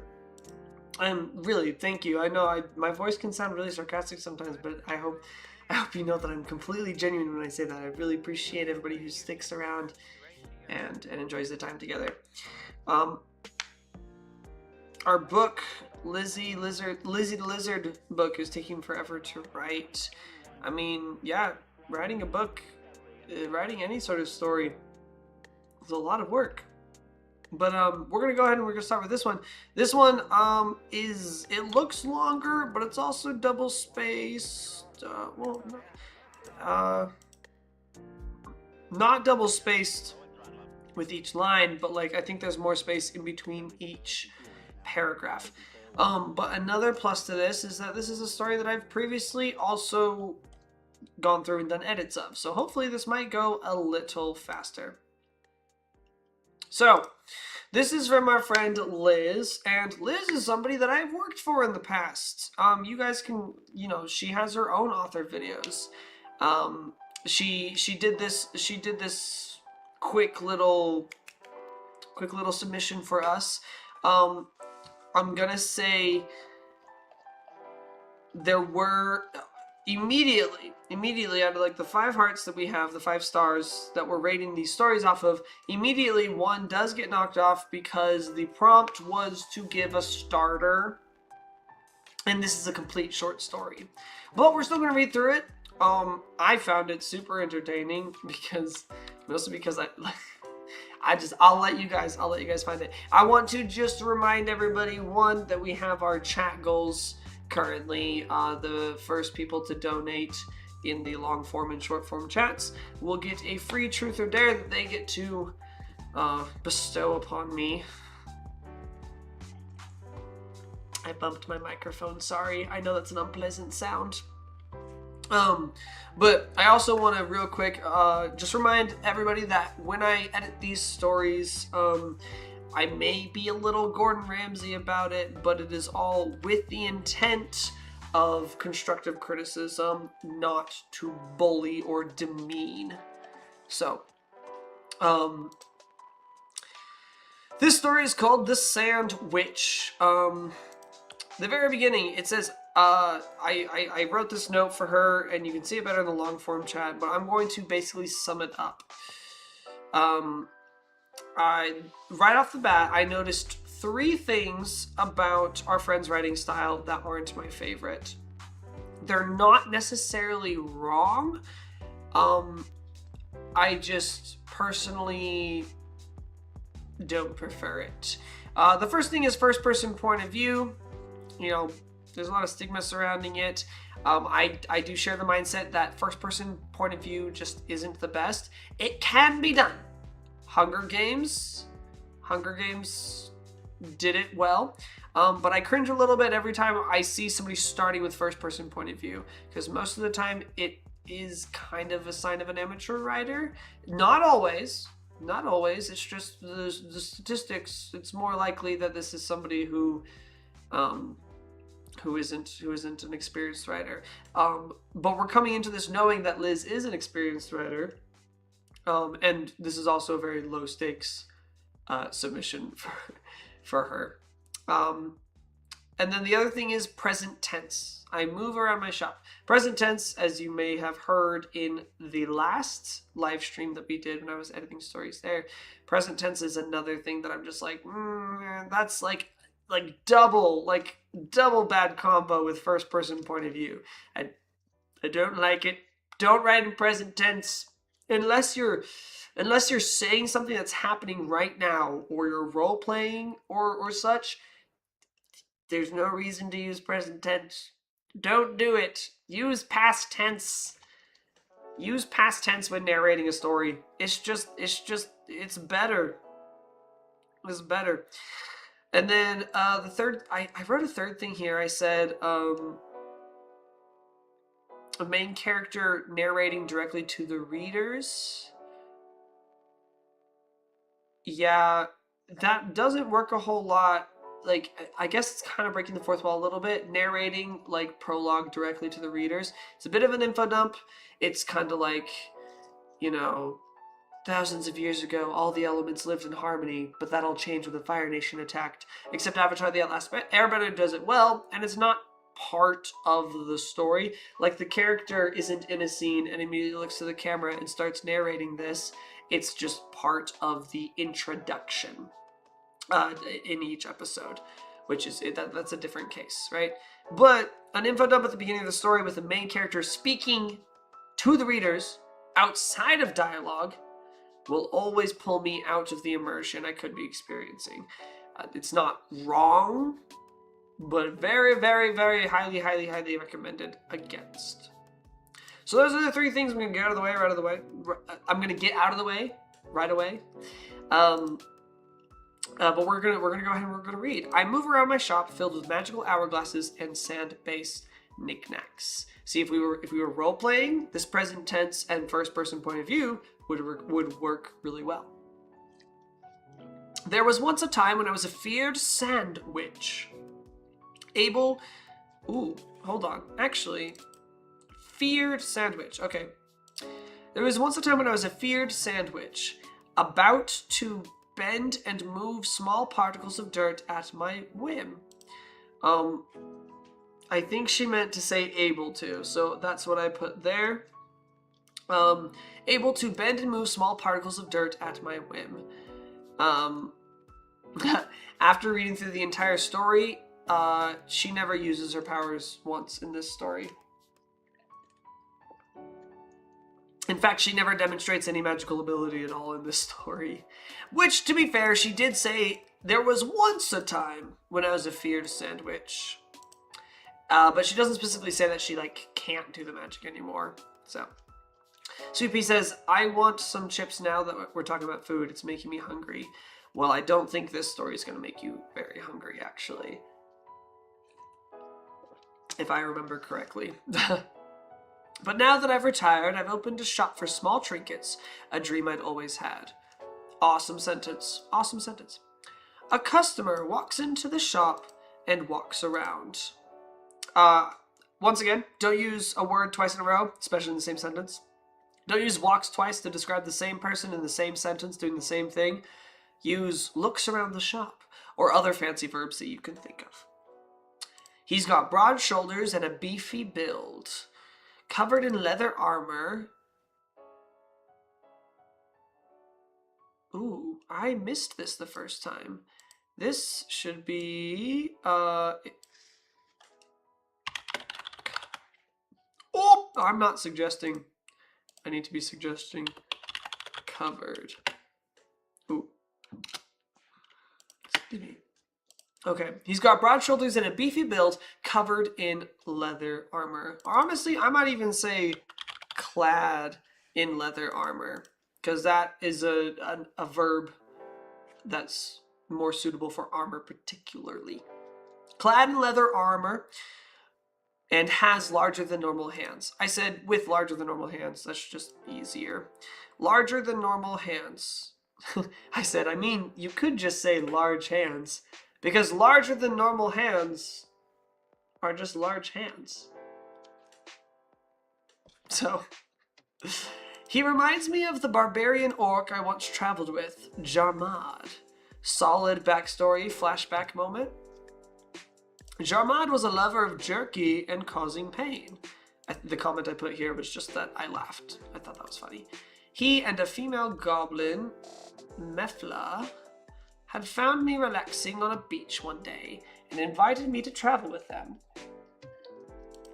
We had traveled to many dungeons. I don't think you need the word had there. We traveled to many dungeons and defeated hundreds of bandits on our quests. I don't even remember what we were aiming to achieve. Maybe we had no broader goal. She wrote have. I said I'll replace that with had, grammatically correct. Maybe we had no broader goal. Maybe chaos was all we wanted. I guess that makes sense if she was a feared sandwich. Oh, how I miss them. The orc retired and opened a china shop. Okay, fun fact. She wrote China here with the capital C. That refers to the country, not the dishware. If you want to refer to the type of dish that is like China dishes, then you want to use lowercase c. And the goblin started a dance studio, which also kind of makes me laugh. And I opened my beachside trinket shop. You know, don't start a sentence with the word and. Just say something like, all while I opened my beachside trinket shop. Excuse me, the person walks over. Yeah, especially after getting his description earlier and then calling him the person, that's a little bit of a letdown. We can describe him a little more. Real quick, in the chat, the mysterious nobody. Is this AP English literature and composition? First of all, flattering that you think that I'm that good. But these are stories that some of our fans have submitted, and I am an author myself, and so I'm going over and providing some free edits. And I probably do sound like an English teacher, and maybe that's in my future. Who knows? Sweet Pea says, tomorrow I'm going to the autism walk and then going to the bar shop, and then coming home, and then Sunday we're going to relax. That sounds like a pretty good weekend. Thank you for sharing. Excuse me, the person walks over. Yeah, you can say the man walked over, the dwarf, the half-giant, the bodybuilder, the warrior. You can tell me more about this guy. Especially because you've already described him as broad shoulders, beefy build, leather armor, and large hands. You can say more than just the person. The person walks over, his feet thumping against the hard wood. I like that. I offer a friendly smile. Yes? Your sign says you sell sandwiches? This isn't the first time people have been confused. No, dearie. I made a comment here. I said, technically, dearie is spelled with an IE at the end and not Y, but I approve of authors reinventing how made-up words are spelled anyway, so keep it if your heart so desires. No, dearie, I am a sand witch. A witch who specializes in earthly magic. She misspelled earthly, I corrected it. He frowns. But I want a sandwich. The comment I wrote was that I laughed again, and I genuinely do laugh. I think that line delivery is fantastic. But I want a sandwich. Unfortunately, I do not sell sandwiches. He crosses his arms. Then find me one. Something in his tone sounds familiar from my traveling days. 'Tis your quest. Technically, 'tis is an abbreviation of it is, which means you need a little apostrophe next to 'tis. I'm actually going to just replace the entire word so you can actually tell what changed. Replace 'tis with apostrophe 'tis. What are you guys doing this weekend? Maybe going to the county fair. We have a friend's party that we're going to be going to. Actually, funnily enough, with like the vibe of this story, it's an old D&D friend, so somebody we've been on adventures with before. And then on church Sunday and family night. Then find me one. Something in his tone sounds familiar from my traveling days. 'Tis your quest. Those words. They haven't spoken to me in years. Ooh, I can't believe I missed that. I think you meant to say they haven't been spoken to me in years. Poor customer service. Actually, Google, you're incorrect here. Those words, they haven't been spoken to me in years. What in the world? I'm just gonna check that because what was said in the chat? Poor customer service people having to deal with idiots wanting things that they don't provide. Right. I hate it. That's me though. I hate it when people come into my sandwich shop thinking that I sell sandwiches. I gave up questing long ago and became the quest giver, so I would never have to leave my shop. I'm sorry, I no longer take quests. This is reasonable, and this guy is kind of a jerk. It has been dispatched. Whether you like it or not, she typed weather as in like the climate, and I fixed that. It has been dispatched, whether you like it or not. It is your quest. With a huff, I walk around the counter. Sir. And it's at this point that I completely crash out at the logistics of this story. With a huff, I walk around the counter. Sir, Something inside me shifts, and my feet head towards the door. No, I don't want to. And it's at this point that I'm like, whoa. So wait, is there some sort of magical binding in this world that forces people to oblige when given a quest, even if they don't officially accept? If so, then that procures a lot of concerning implications along the lines of the Imperious Curse from Harry Potter, which, if you're not familiar, that's the type of magic where you can mind control, where you can control somebody against their will. You can just tell somebody to kill their wife because it's their quest, and they have to. I mean, this is the biggest. I'm like, no. I feel like there has to be something else that gets her on the quest besides just like plot device. If somebody says 'tis your quest, you have to, because that doesn't track. And if it does, then we need more. We need more explanations here. I said, I'm hoping you have some more lore explaining up your sleeve to clear this up later. Spoiler alert, there isn't any. And then we get a paragraph break, and we skip to, I've been walking for an hour. Why do they have to pick a spot so far from town? Yes, the solitude has been nice, but now that I have to go on a quest without transportation, it's not ideal. Without transportation, this is elder abuse. She's a retired old lady. Not only does this jerk of a guy magically force this poor old woman to find him a sandwich, she isn't allowed the opportunity to take any form of transportation. And then I wrote, I hope that when she finds a sandwich, she eats it. All the man said was to find one. Doesn't mean that he gets to eat it. Finally, the town comes into view. Next question, she had to go to another town? What? Are there no taverns or eateries in the town that she's from? Like, sister, oh my gosh, just pass on to the next life and hope it's better than this one. I'm reading the actual comment that I wrote back then, and I kind of shocked myself right there, but that is what I wrote. And oh, my fiance said, this was, I don't remember when I said that specifically, but I'm reading what you quoted from me. I love that. You should put that in the quote book on the Discord channel, please. Finally, the town comes into view. I take a breath, my old bones aching from the thought of the walk home. Goodness, the bakery is my first stop. Dude, it's been a while, the baker says. Her name escapes me, but her sun-kissed skin reminds me of when I traveled to the desert. That quest left me powerful and feared. I lived there for a long time before finally moving on to the next quest. Solid paragraph. No complaints there. Yes, it has. I'm on a quest. At your age? I have. I know. Did you walk here? I nod, and she gasps. A warrior, I corrected a typo, gave me the quest of making a sandwich for him. A small smirk crosses her lips. What fun wordplay. I put a comment here, not because there's anything wrong with how this is written, I had a thought. Actually, now that you mention it, his actual wording was, then find me one. 'Tis your quest. If this was a genie wish, he'd be screwed out of a sandwich so fast. And even if you consider his last sentence before that, in which he says, but I want a sandwich, she technically could have been like, well, you found one.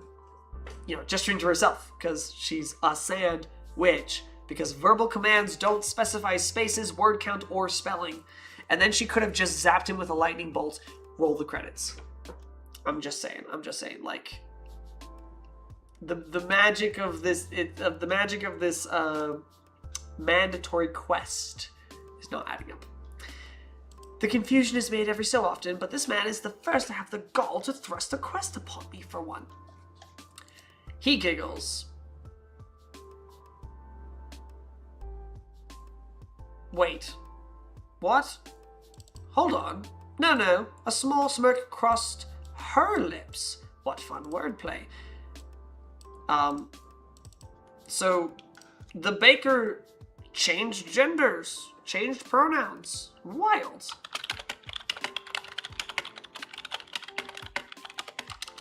The baker changed pronouns from when the small smirk crossed her lips. And if you meant to say that a small smirk crossed the sandwich's lips, which apparently her name is Dune, then that needed to be specified and separated from the dialogue that the baker was delivering. He giggles, grabbing 2 loaves of bread. Another typo I fixed. She wraps them both. Yeah, I think she probably just missed the S for she, because the gender changed again here. 1 for you and 1 for your quest. I take out some sand coins and begin counting. It's on the house, dear. You send many travelers my way, so see it as me returning their favor. Alright, there's at least one decent person living in the next town over. Follow-up question. If she doesn't remember the name of this person, how does she send customers her way? I mean, I guess she could say, like, oh yeah, there's a bakery in town. Tell them that the sandwich sent you. But if she remembers to say that, wouldn't she remember the name of, maybe dementia? I don't know. I take the bread. Thank you, dear. I slip the bread into my bag and make my way out of the bakery. Honestly, I don't think you need to say I take the bread and then I slip the bread into my bag. I would honestly just get rid of I take the bread. Just say, thank you, dear. I slip the bread into my bag and make my way out of the bakery. A market in town square allows me to buy lettuce and a tomato. None of these items are available in her own town? Or did I misunderstand? Does she live on her own in the wilderness? And if so, that must be bad for business. Just saying, if she runs a shop and regularly directs customers to the bakery, I mean, especially if the kinds of customers you get are the kind that command you to do the most cliche, misogynistic tasks ever, because bro literally said, woman, make me a sandwich. It's so bad. Oh my gosh. The salesman was kind and accepted my sand coins without hesitation. I noticed a trio of travelers talking to a man with a cart, remembering how my crew used to travel long distances the same way. That's not a complete sentence. So add it to, remembering how my crew used to travel long distances the same way, I walk over. Make it a comma instead of a period. Excuse me, what direction are you headed? I ask the cart man and travelers. I can't believe I didn't notice this before, but cart man. Let's Google this real quick. What do you call a cart man in medieval times? A carter. A cart man was actually called a carter. So now we know. Now we know. You learn something new every day. I asked the carter and the travelers. To the east, then to the north, answers the cart man. Another typo, the travelers nod.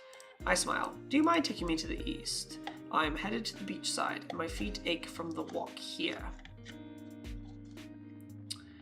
The cartman scowls. You walked that distance in your state? He nods. I can take you all the way if you like.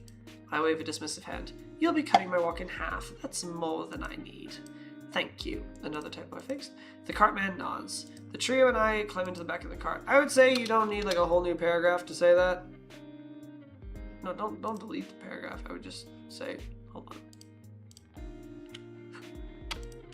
I would just put that right there. That's probably what I would do. The trio and I climb into the back of the cart. Honestly, I'd probably just put that on. I'd probably tack that onto the end of the same paragraph as well. A young tiefling looks at me. Okay, so this is Dungeons and Dragons, because that's specifically D&D. I guess I don't know if that's copyrighted particularly, if they own the rights to the tiefling race, but still very much in medieval times. And I'm repeating that we're in medieval times because it'll make a lot of difference by the end. A young tiefling looks at me. Her garments hint at her being a witch as well. Why are you headed to the beach? That is my home. She raises her brows. Why not send someone on a quest to get your goods? A customer sent me on a quest, I explain, exhausted. A witch at your age? How cruel, says an elf rogue. I'm just gonna throw it out there. I don't think he's a very good rogue if you can tell he's a rogue by looking at him. Just saying, their whole thing is being inconspicuous. That's not important enough for me to put a comment there. I nod. It has been quite nostalgic, though, I admit. Has it been? You met one person from your past whose name you didn't remember. I mean, like, I guess you're like, oh, cool, party of adventurers. I used to be an adventurer like you. And then I took an arrow to the knee. Sorry. Perhaps I'll ring up my old team when I return home. I haven't spoken to them for some time. Ring up is an odd phrase to use in medieval times, but whatever. I'm sure that won't come back to haunt us later. That was sarcasm. The young monk smiles. That sounds like a good idea. I'm sure they'd love to hear from you. For the rest of the journey, I tell the trio about adventures I had in my youth. They listen intently. Side note, do you also allow them a chance to tell their stories? Because, like, that's just, you know, you tell a story, they tell a story. Or were you talking the whole time? Yeah, I would fear a conversation with you too. Sorry.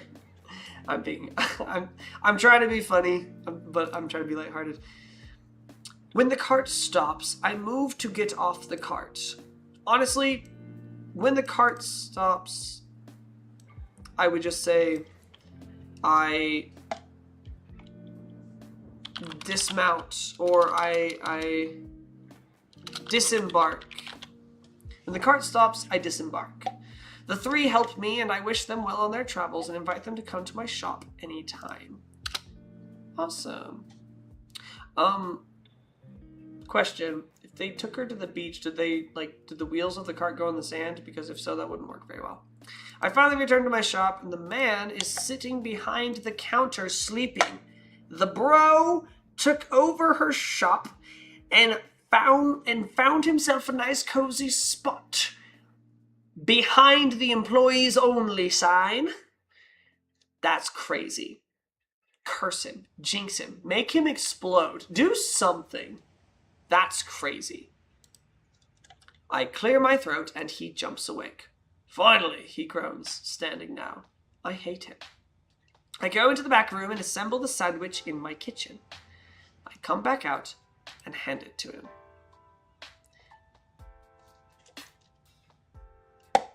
I have a note here. It says, he came asking if she sold sandwiches.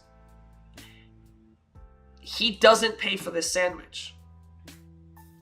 He literally takes this sandwich and just leaves. He's not even paying for it. That's crazy. That's insane. He thanks me and takes a bite. His face turns sour. Typo here that I fixed. It's crunchy. Did you put sand in it? I look at him, unamused and dumbfounded. I'm a sandwich. I'm a sandwich who lives on a beach. Sand lives on my skin and flows down my clothes. I did not put sand purposefully in your sandwich. He huffs. Well, you clearly got some in it. He grumbles something under his breath before leaving the shop, sandwich in hand. Follow-up question. Did this bro really think it was worth it to wait all day for some random woman to get him a sandwich? Like, did he not have anything better to do? He spent his entire day waiting at her shop because he said, go find me a sandwich and make me one.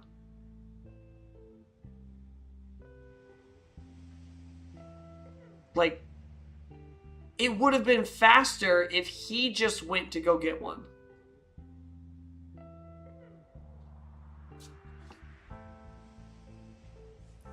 Bro's stupid. Oh my gosh. I watched the door for some time before going to it and flipping the sign over to closed. Going to, I think that's kind of a flat phrase. I don't think we need to say that. You could just say, I watched the door for some time before flipping the sign over to closed. You can just say that. I then go into the back and sit at my dining table. I grab my phone. What? What in the D&D just happened? Your phone? And dial a number. Dial a number. Now I understand what it said earlier when she said, maybe I'll ring up my old team. Perhaps I'll ring up my old team when I return home. I grab my phone and dial a number. Traveling by cart. The tiefling, the elf, the witch. And she has a phone. Not only that, but her two other comrades have a phone. This would just lead me to assume that in this medieval world, everybody owns a phone. And at that point, my question is, why did Bro not just DoorDash his freaking sandwich? Anyway, when the calls are joined together, I smile. Hello, Jarmada Mefla. I have a quest for us. Tea in the mountains. Did she just magically force them? I'm just curious. I'm just curious because now she's given them a quest. Sounds like they don't have a choice.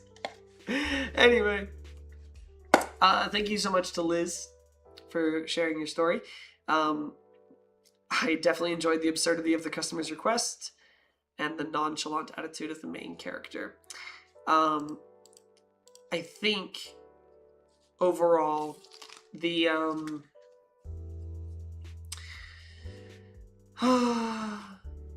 the continuity errors in the story, I feel bad for saying this, but I might have to give this one 2 out of 5 stars. Like, I gotta be honest. I gotta be honest. Like, I gotta be honest. And please take this as constructive criticism. I hope that this doesn't, like, absolutely wreck your confidence as a writer, because, like I've said, I know Liz. I've seen her writing. I love her writing. I think this one was... I think she was probably okay with this one being a little absurd because the prompt was absurd. A sandwich and a sandwich, right? That's definitely some continuity errors. Definitely a lot of, like, I don't know if this was thought through. Choices by the characters.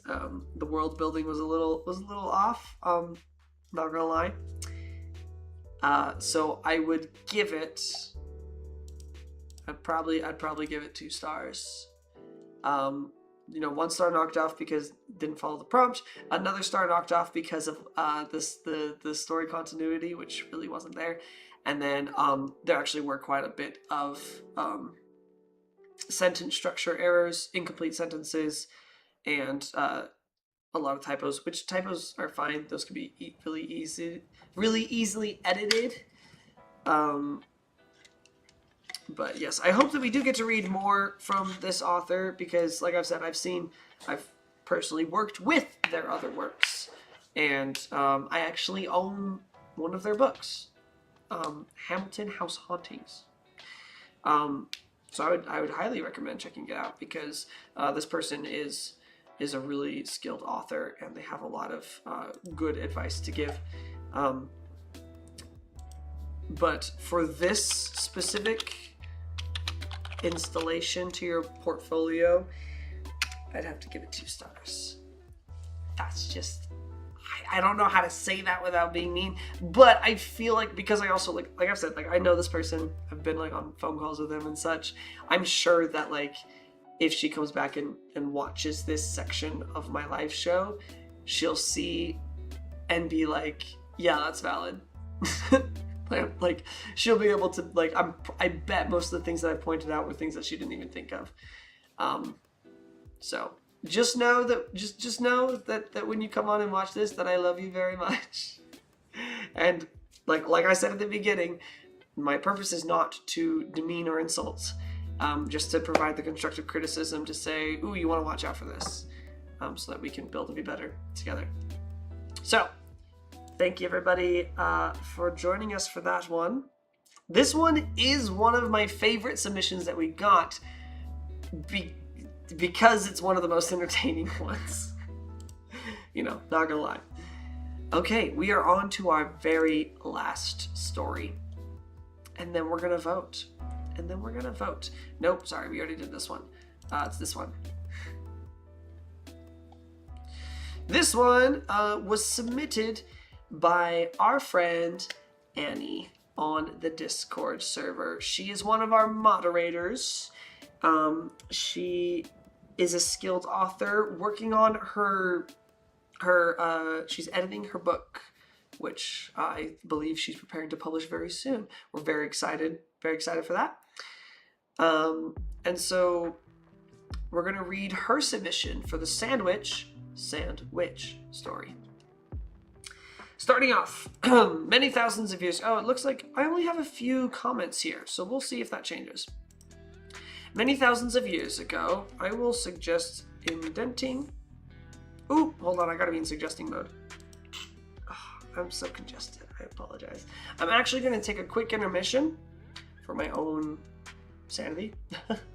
And we'll be right back to finish up. Thank you everybody for being here. Don't go anywhere.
And we are back. Let's get right into this final story that we have today. I hope you guys have enjoyed your time here tonight. I really do hope that you guys have enjoyed your time, because I mean, this is, what have we been streaming for, like 2 hours now? This is a longer stream, probably because these stories have been a little bit longer. But hopefully we'll finish this one and wrap up before we hit 3 hours, or by the time we hit 3 hours. So we're going to start off here. First thing is we definitely want to indent our paragraphs. If she was writing this on mobile though, that's okay, because I still don't know how to indent my paragraphs on mobile. I haven't figured it out. But on PC or with a keyboard, you just press the tab button. If you're on mobile, I don't know I don't know how to indent either. Okay. Many thousands of years ago, the desert region of Antria. The desert region of Antria was ruled over by 4 witches who wielded control of the elements and commanded the respect of all the people who lived there. Solid opening. Solid opening. Definitely what we were talking about with like Avatar: The Last Airbender, you know, and then the Fire Nation attacked, but me either. How tab on phone? I don't know how to tab on phone. I don't know. Lucia was the matron of light, and even the sun itself seemed to bow to her. Her ethereal... Actually, I don't think you need this comma there, because you have and. Her ethereal flowing hair glowed brilliantly blonde at midday and faded to charcoal black in the evening. You also don't need the comma there because you have and. Faded to charcoal black in the evening. I love these descriptions. They're amazing. Her sister, Tiara. Oh, let me just guess. I'm gonna guess that it's Earth-based. Was known as the companion of all living things, both plant and animal. Okay, kind of, it's life-based, not Earth-based. Was known as... I like how Lucia is the matron of light, though, because, like, luz is light in Spanish, and, like, it has, depending on the language, I know that Lucia has, like, some connections to light. And then Tierra, I think it's closer to, like, earth or sand, which is where I thought it was going, because, like, terra, like, earth, but... Tierra was known as a companion of all living things, both plant and animal. She blessed them with food in the driest months, and shelter from Lucia's sweltering rays. But while the witches of light and life coexisted amicably despite their differences, the same could not be said of their other sisters, Audrina, whose dominion was over water and rains, and Samira,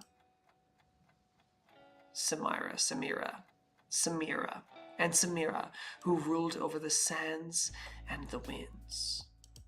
So she's an earthbender and an airbender. The two had once worked in tandem to keep the ecosystem alive and thriving, but Samira had soon realized that the people venerated and worshipped Audrina, while cursing her name for filling their homes with her coarse, unsavory welcome. Bro, this is My Little Pony. Again, I'm just joking. Like that's not an insult. I think it's funny because it reminds me of, what is it, like Celestia and Luna, the two princesses, where like one's the sun and one's the moon, and people go to sleep at night. So Luna was like, "What the freak, guys? Why aren't you like loving me as much as my sister?" And they're just like, "Bro, we just sleeping." Raging with jealousy, Samira set hexes upon her sister and cut off the rains for many moons. Yet the cursing towards her only grew, while the people prayed desperately to Audrina for moisture. I love this.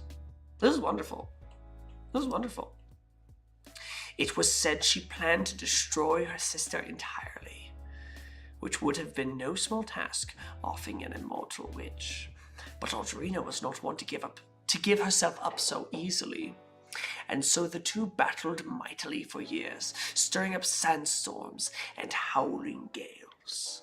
Yes, this is fantastic. No notes. Did I have a single note for this entire paragraph? I don't think I did. This is wonderful. This is awesome.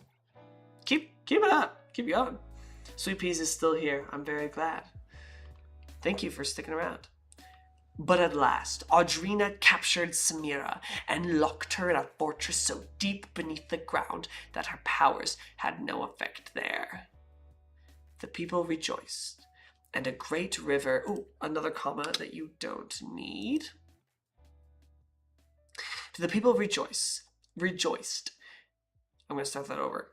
The people rejoiced, and a great river broke through the center of Antria.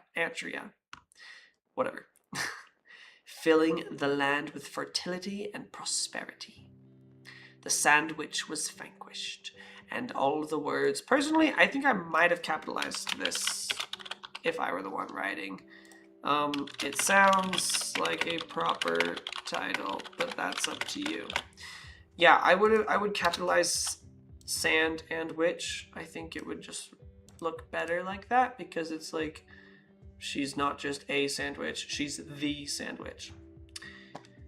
I know about all those things because I'm hopefully going to finish your sentence. The sandwich was vanquished. No comma needed there. And all the world sang the praises of Audrina and drank freely from the wealth of her bosom. Question here. Question here. It sounds nice, but what happens to the winds and the sands? Do the winds not happen anymore? Do the winds not happen anymore? Do the sands go away? Does the earth quake with her tantrums deep underground or anything like that? I feel like there would be some consequence to getting rid of one of the 4 elements. Or to getting rid of the person who controls one of the 4 elements. Just my thought. All that is but her sister Lucia. The Light Witch had begged her sisters to cease their warring. Excuse me, it's clearly getting late. This is my bad. The Light Witch had begged her sisters to cease their warring, and she was heartbroken to find that the fighting had ended with one of her dear sisters imprisoned. Samira's jealousy and wrath meant little to her. She believed all 4 of the witches were necessary to maintain balance in Antria. Yes, that goes along with the question that I had. Right? So, like, did something go wrong with the sands or the winds now that Samira's gone? In her grief, her ever-changing hair became permanently gray. That's sad. That's sad. And with it, the sunlight over the land dimmed. I don't think you need that comma. I see why you would have put it there, though. Many locals came appealing to Lucia to brighten the skies. No comma needed there, but sadness consumed her. You can have a comma there if you want. And she shut herself off from the people completely. The only thing she ever said to those who came until her, I think you meant unto, for those who came unto her, was, "Bring me the sandwich," before slamming the door and refusing to speak another word. And at this point, 10 out of 10. This is so clever. I was so immersed in it. When I was originally reading this is the note that I wrote, I was so immersed in the epic realism of this gritty backstory, I totally forgot what the prompt was. And she brings it all together. She says, "Bring me the sandwich." And we can assume that this is where somebody goes on a quest for a sandwich, misinterpreting what Lucy is asking for. And I freaking love it. And so centuries passed. I wouldn't start with "and so," I would just do centuries. Centuries passed. So let's do that. Centuries passed in this manner, and Antria became known as a dark and damp swamp, rather than the desert it once was. When I think of desert, I don't really think of like, oh, that's an amazing place to live. So personally, I would add a nice adjective to the desert for 2 reasons. To contrast the dark, damp swamp to the desert it used to be, I would love to hear some descriptive words to help me visualize why people miss the desert it used to be. The grand desert, the sweeping desert, the sunny, beautiful, mesmerizing, oasis-like, awe-inspiring desert. Something like that to help me draw a difference. Like, okay, desert, good, swamp, bad in this story. And from a structural point for the sentence, it would look better to use descriptive words for the swamp and then mirror that when talking about the desert. So it has 2 reasons why I would add an adjective there. Tierra and Audrina labored hard to keep the people and wildlife alive, but without the full light of the sun, many fled in search of a brighter life. Okay, question actually. Got it. Okay, sorry. Okay, so Lucia and the other witches, they're not the personification of the elements. They don't rule over the world. They don't control, well, I guess they wield control of the elements, but they're not the things that bring the elements, make them exist necessarily. They affect the elements because they're very powerful, but they're not over the entire world. They're just over the desert region of Antria. Okay, good to know. Tierra and Audrina labored hard to keep the people and wildlife alive, but without the full light of the sun, no comma needed there. That is your that's your writing sin for tonight, is overusing your commas when you have and or but there, so you don't need the comma. But without the full light of the sun, many fled in search of a brighter life, and so Antria dwindled into a shell of the thriving civilization it once was. Solid backstory writing. Yet as much as the people heard Lucia implore them to bring her the sandwich, none ever dared to seek out Samira and try to free her. Who in their right mind would resurrect the chaos that had bruised Antria so when Samira was around? That was until two young travelers found themselves at the doorstep of Lucia. I would just say at Lucia's doorstep. At Lucia's doorstep, nearly 4,000 years after Samira was first found. A boy and a girl, wearing matching cotton t-shirts and shorts made of denim. Also, here I would just say denim shorts. Had wandered away from the campsite where their classmates were staying. Oh snap, we're in the modern days now, but 4,000 years passing, that makes sense. Had wandered away from the campsite where their classmates were staying and found Lucia's glass cabin. Wait, I must have missed that. Glass cabin? I must have missed that the first time. What does that mean? Camouflaged in a thicket of trees. Okay, hold on. I'm going to ask a question about this glass cabin.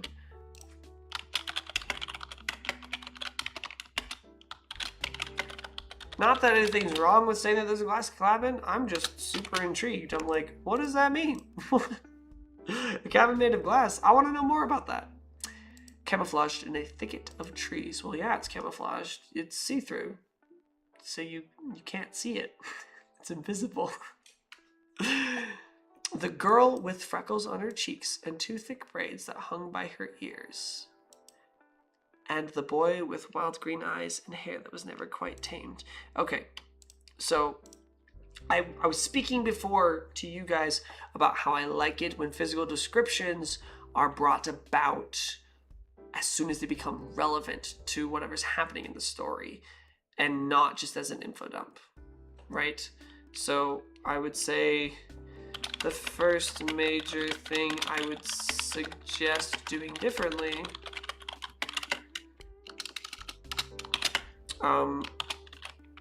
don't tell me the characters' appearances in infodump style.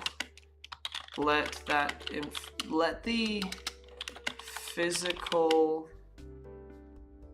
descriptors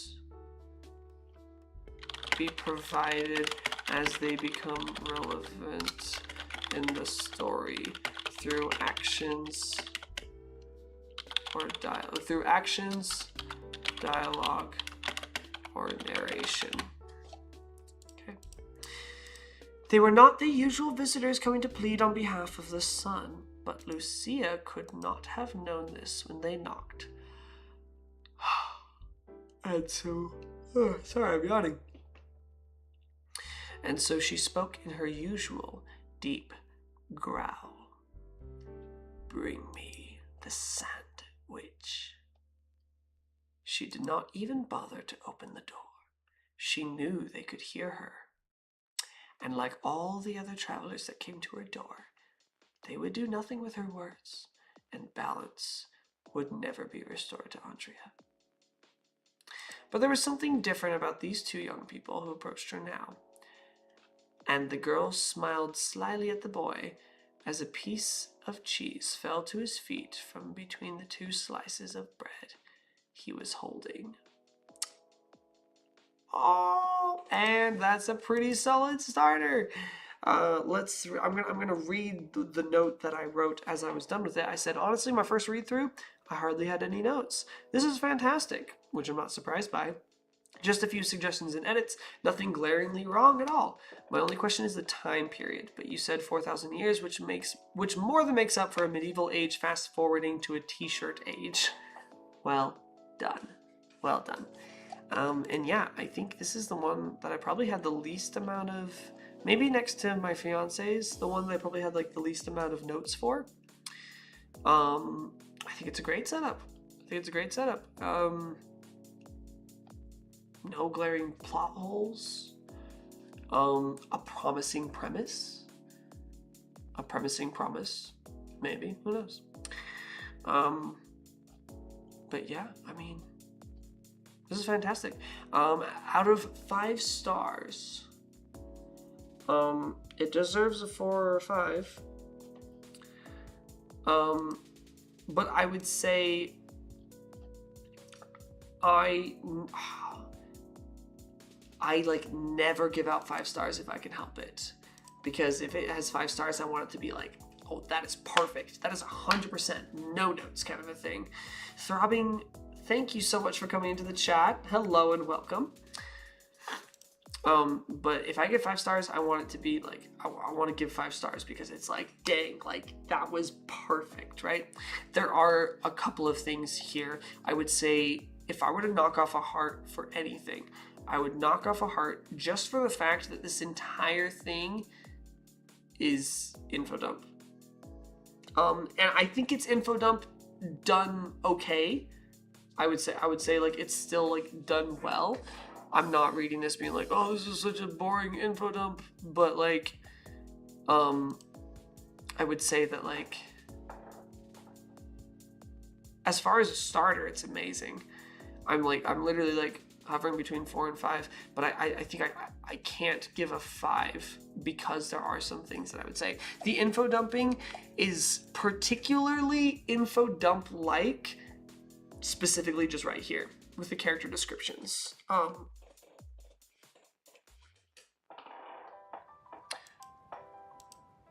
I feel like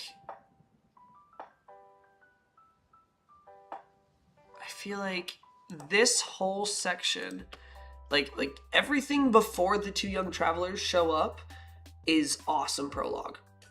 The travelers showing up, I feel like would have been a good start to like chapter 1, and we actually get the 2 travelers who are like coming to, like we get it more of a scene and not info dumping, where the 2 travelers are coming to find Lucia's glass cabin. That's probably what I would have done differently. So I kind of want to give it a 4.52, but just because everybody else was working in whole numbers, I'm gonna give it the whole number of 4 hearts. And with that, we have completed all 6 of the story submissions that we got, and my back hurts so much.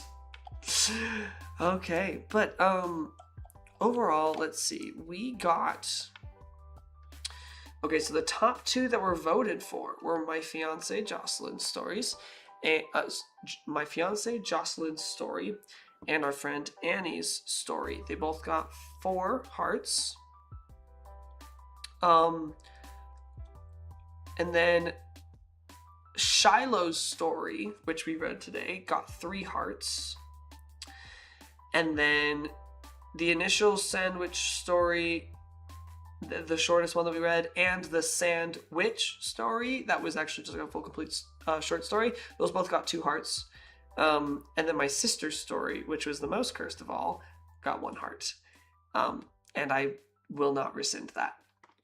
So we got 2 4s, 1 3. Sorry, 2 4s, 1 3, 2 2s, and 1 star. So it's time to take this to the Discord server. And we're gonna have a vote in both the Discord server and here in the chat. The top, let's see, let me type this out while I'm thinking out loud. So the ratings are in for the Sandwich stories. So I'd say, you know, Annie, Jocelyn, and then Shiloh got 3 hearts. Lizz got 2. And then Turtle got 2. And then my little sister got 1. So we're gonna, real quick, we're gonna copy this. 1 2 3 4. 1 2 3. 1 2 1 2. Okay.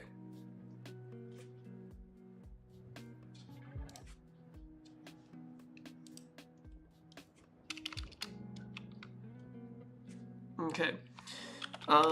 Final vote for the story we want, or for the starter we want to use for our pass along.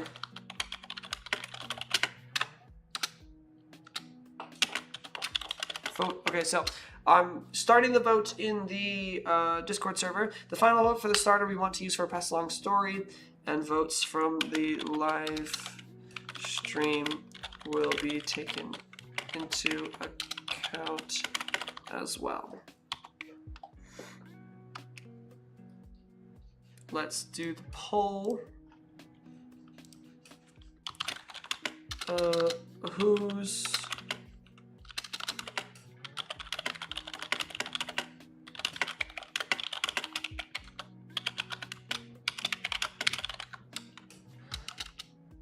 sandwich story pass along story?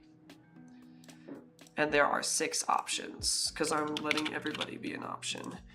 Annie, Jocelyn, Shiloh, Lizz, Turtle, and my little sister. And we will let this go on for a week.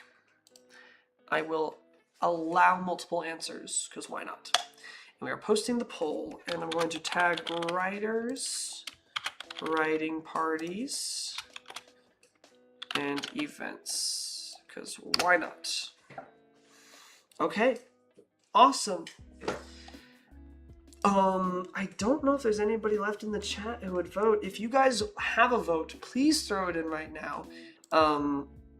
And even if the stream ends and you want to throw it in after the stream ends, you know, go ahead and do that, because I'm ready to end the stream. I'm so freaking tired, as you might be able to tell.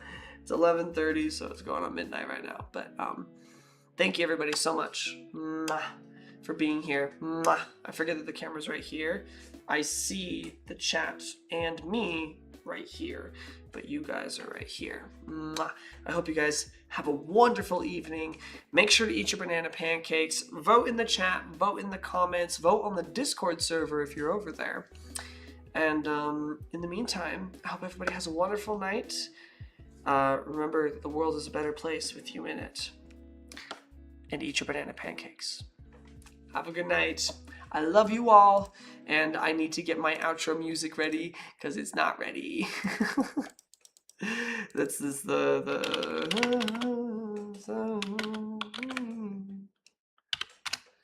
outro music.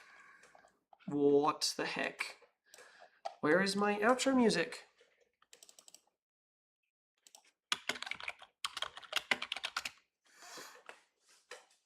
There it is. All right, well, thank you everybody so much. I just bumped my microphone again. Guys, that's so bad. That's so bad. Like, that must absolutely hurt your ears. Why? Why do I do that? Why do I do that? I got some more comments. What were the comments? I'd vote probably Annie, if not mine. Hold on, I have a question. If our story gets picked, can we fix what you suggested to edit before it's passed on? Absolutely. Yes, absolutely. Why did that pause, bro? Yeah, absolutely. I will encourage, like, hey, take a look at the edits if you want to fix anything, but it's up to you guys if and when you fix anything that I suggested. So I'm going to go ahead. I'm going to let our outro music play. Thank you, everybody. Mwah! We'll do somebody coming in. Bacon, eggs, and cheese. Yo, I'm so excited for bacon, eggs, and cheese. I love you all. Thank you so much for being here. Have a good night. The world is a better place with each of you in it. And eat your banana pancakes. Mwah. Bye-bye. See you guys later. Mwah.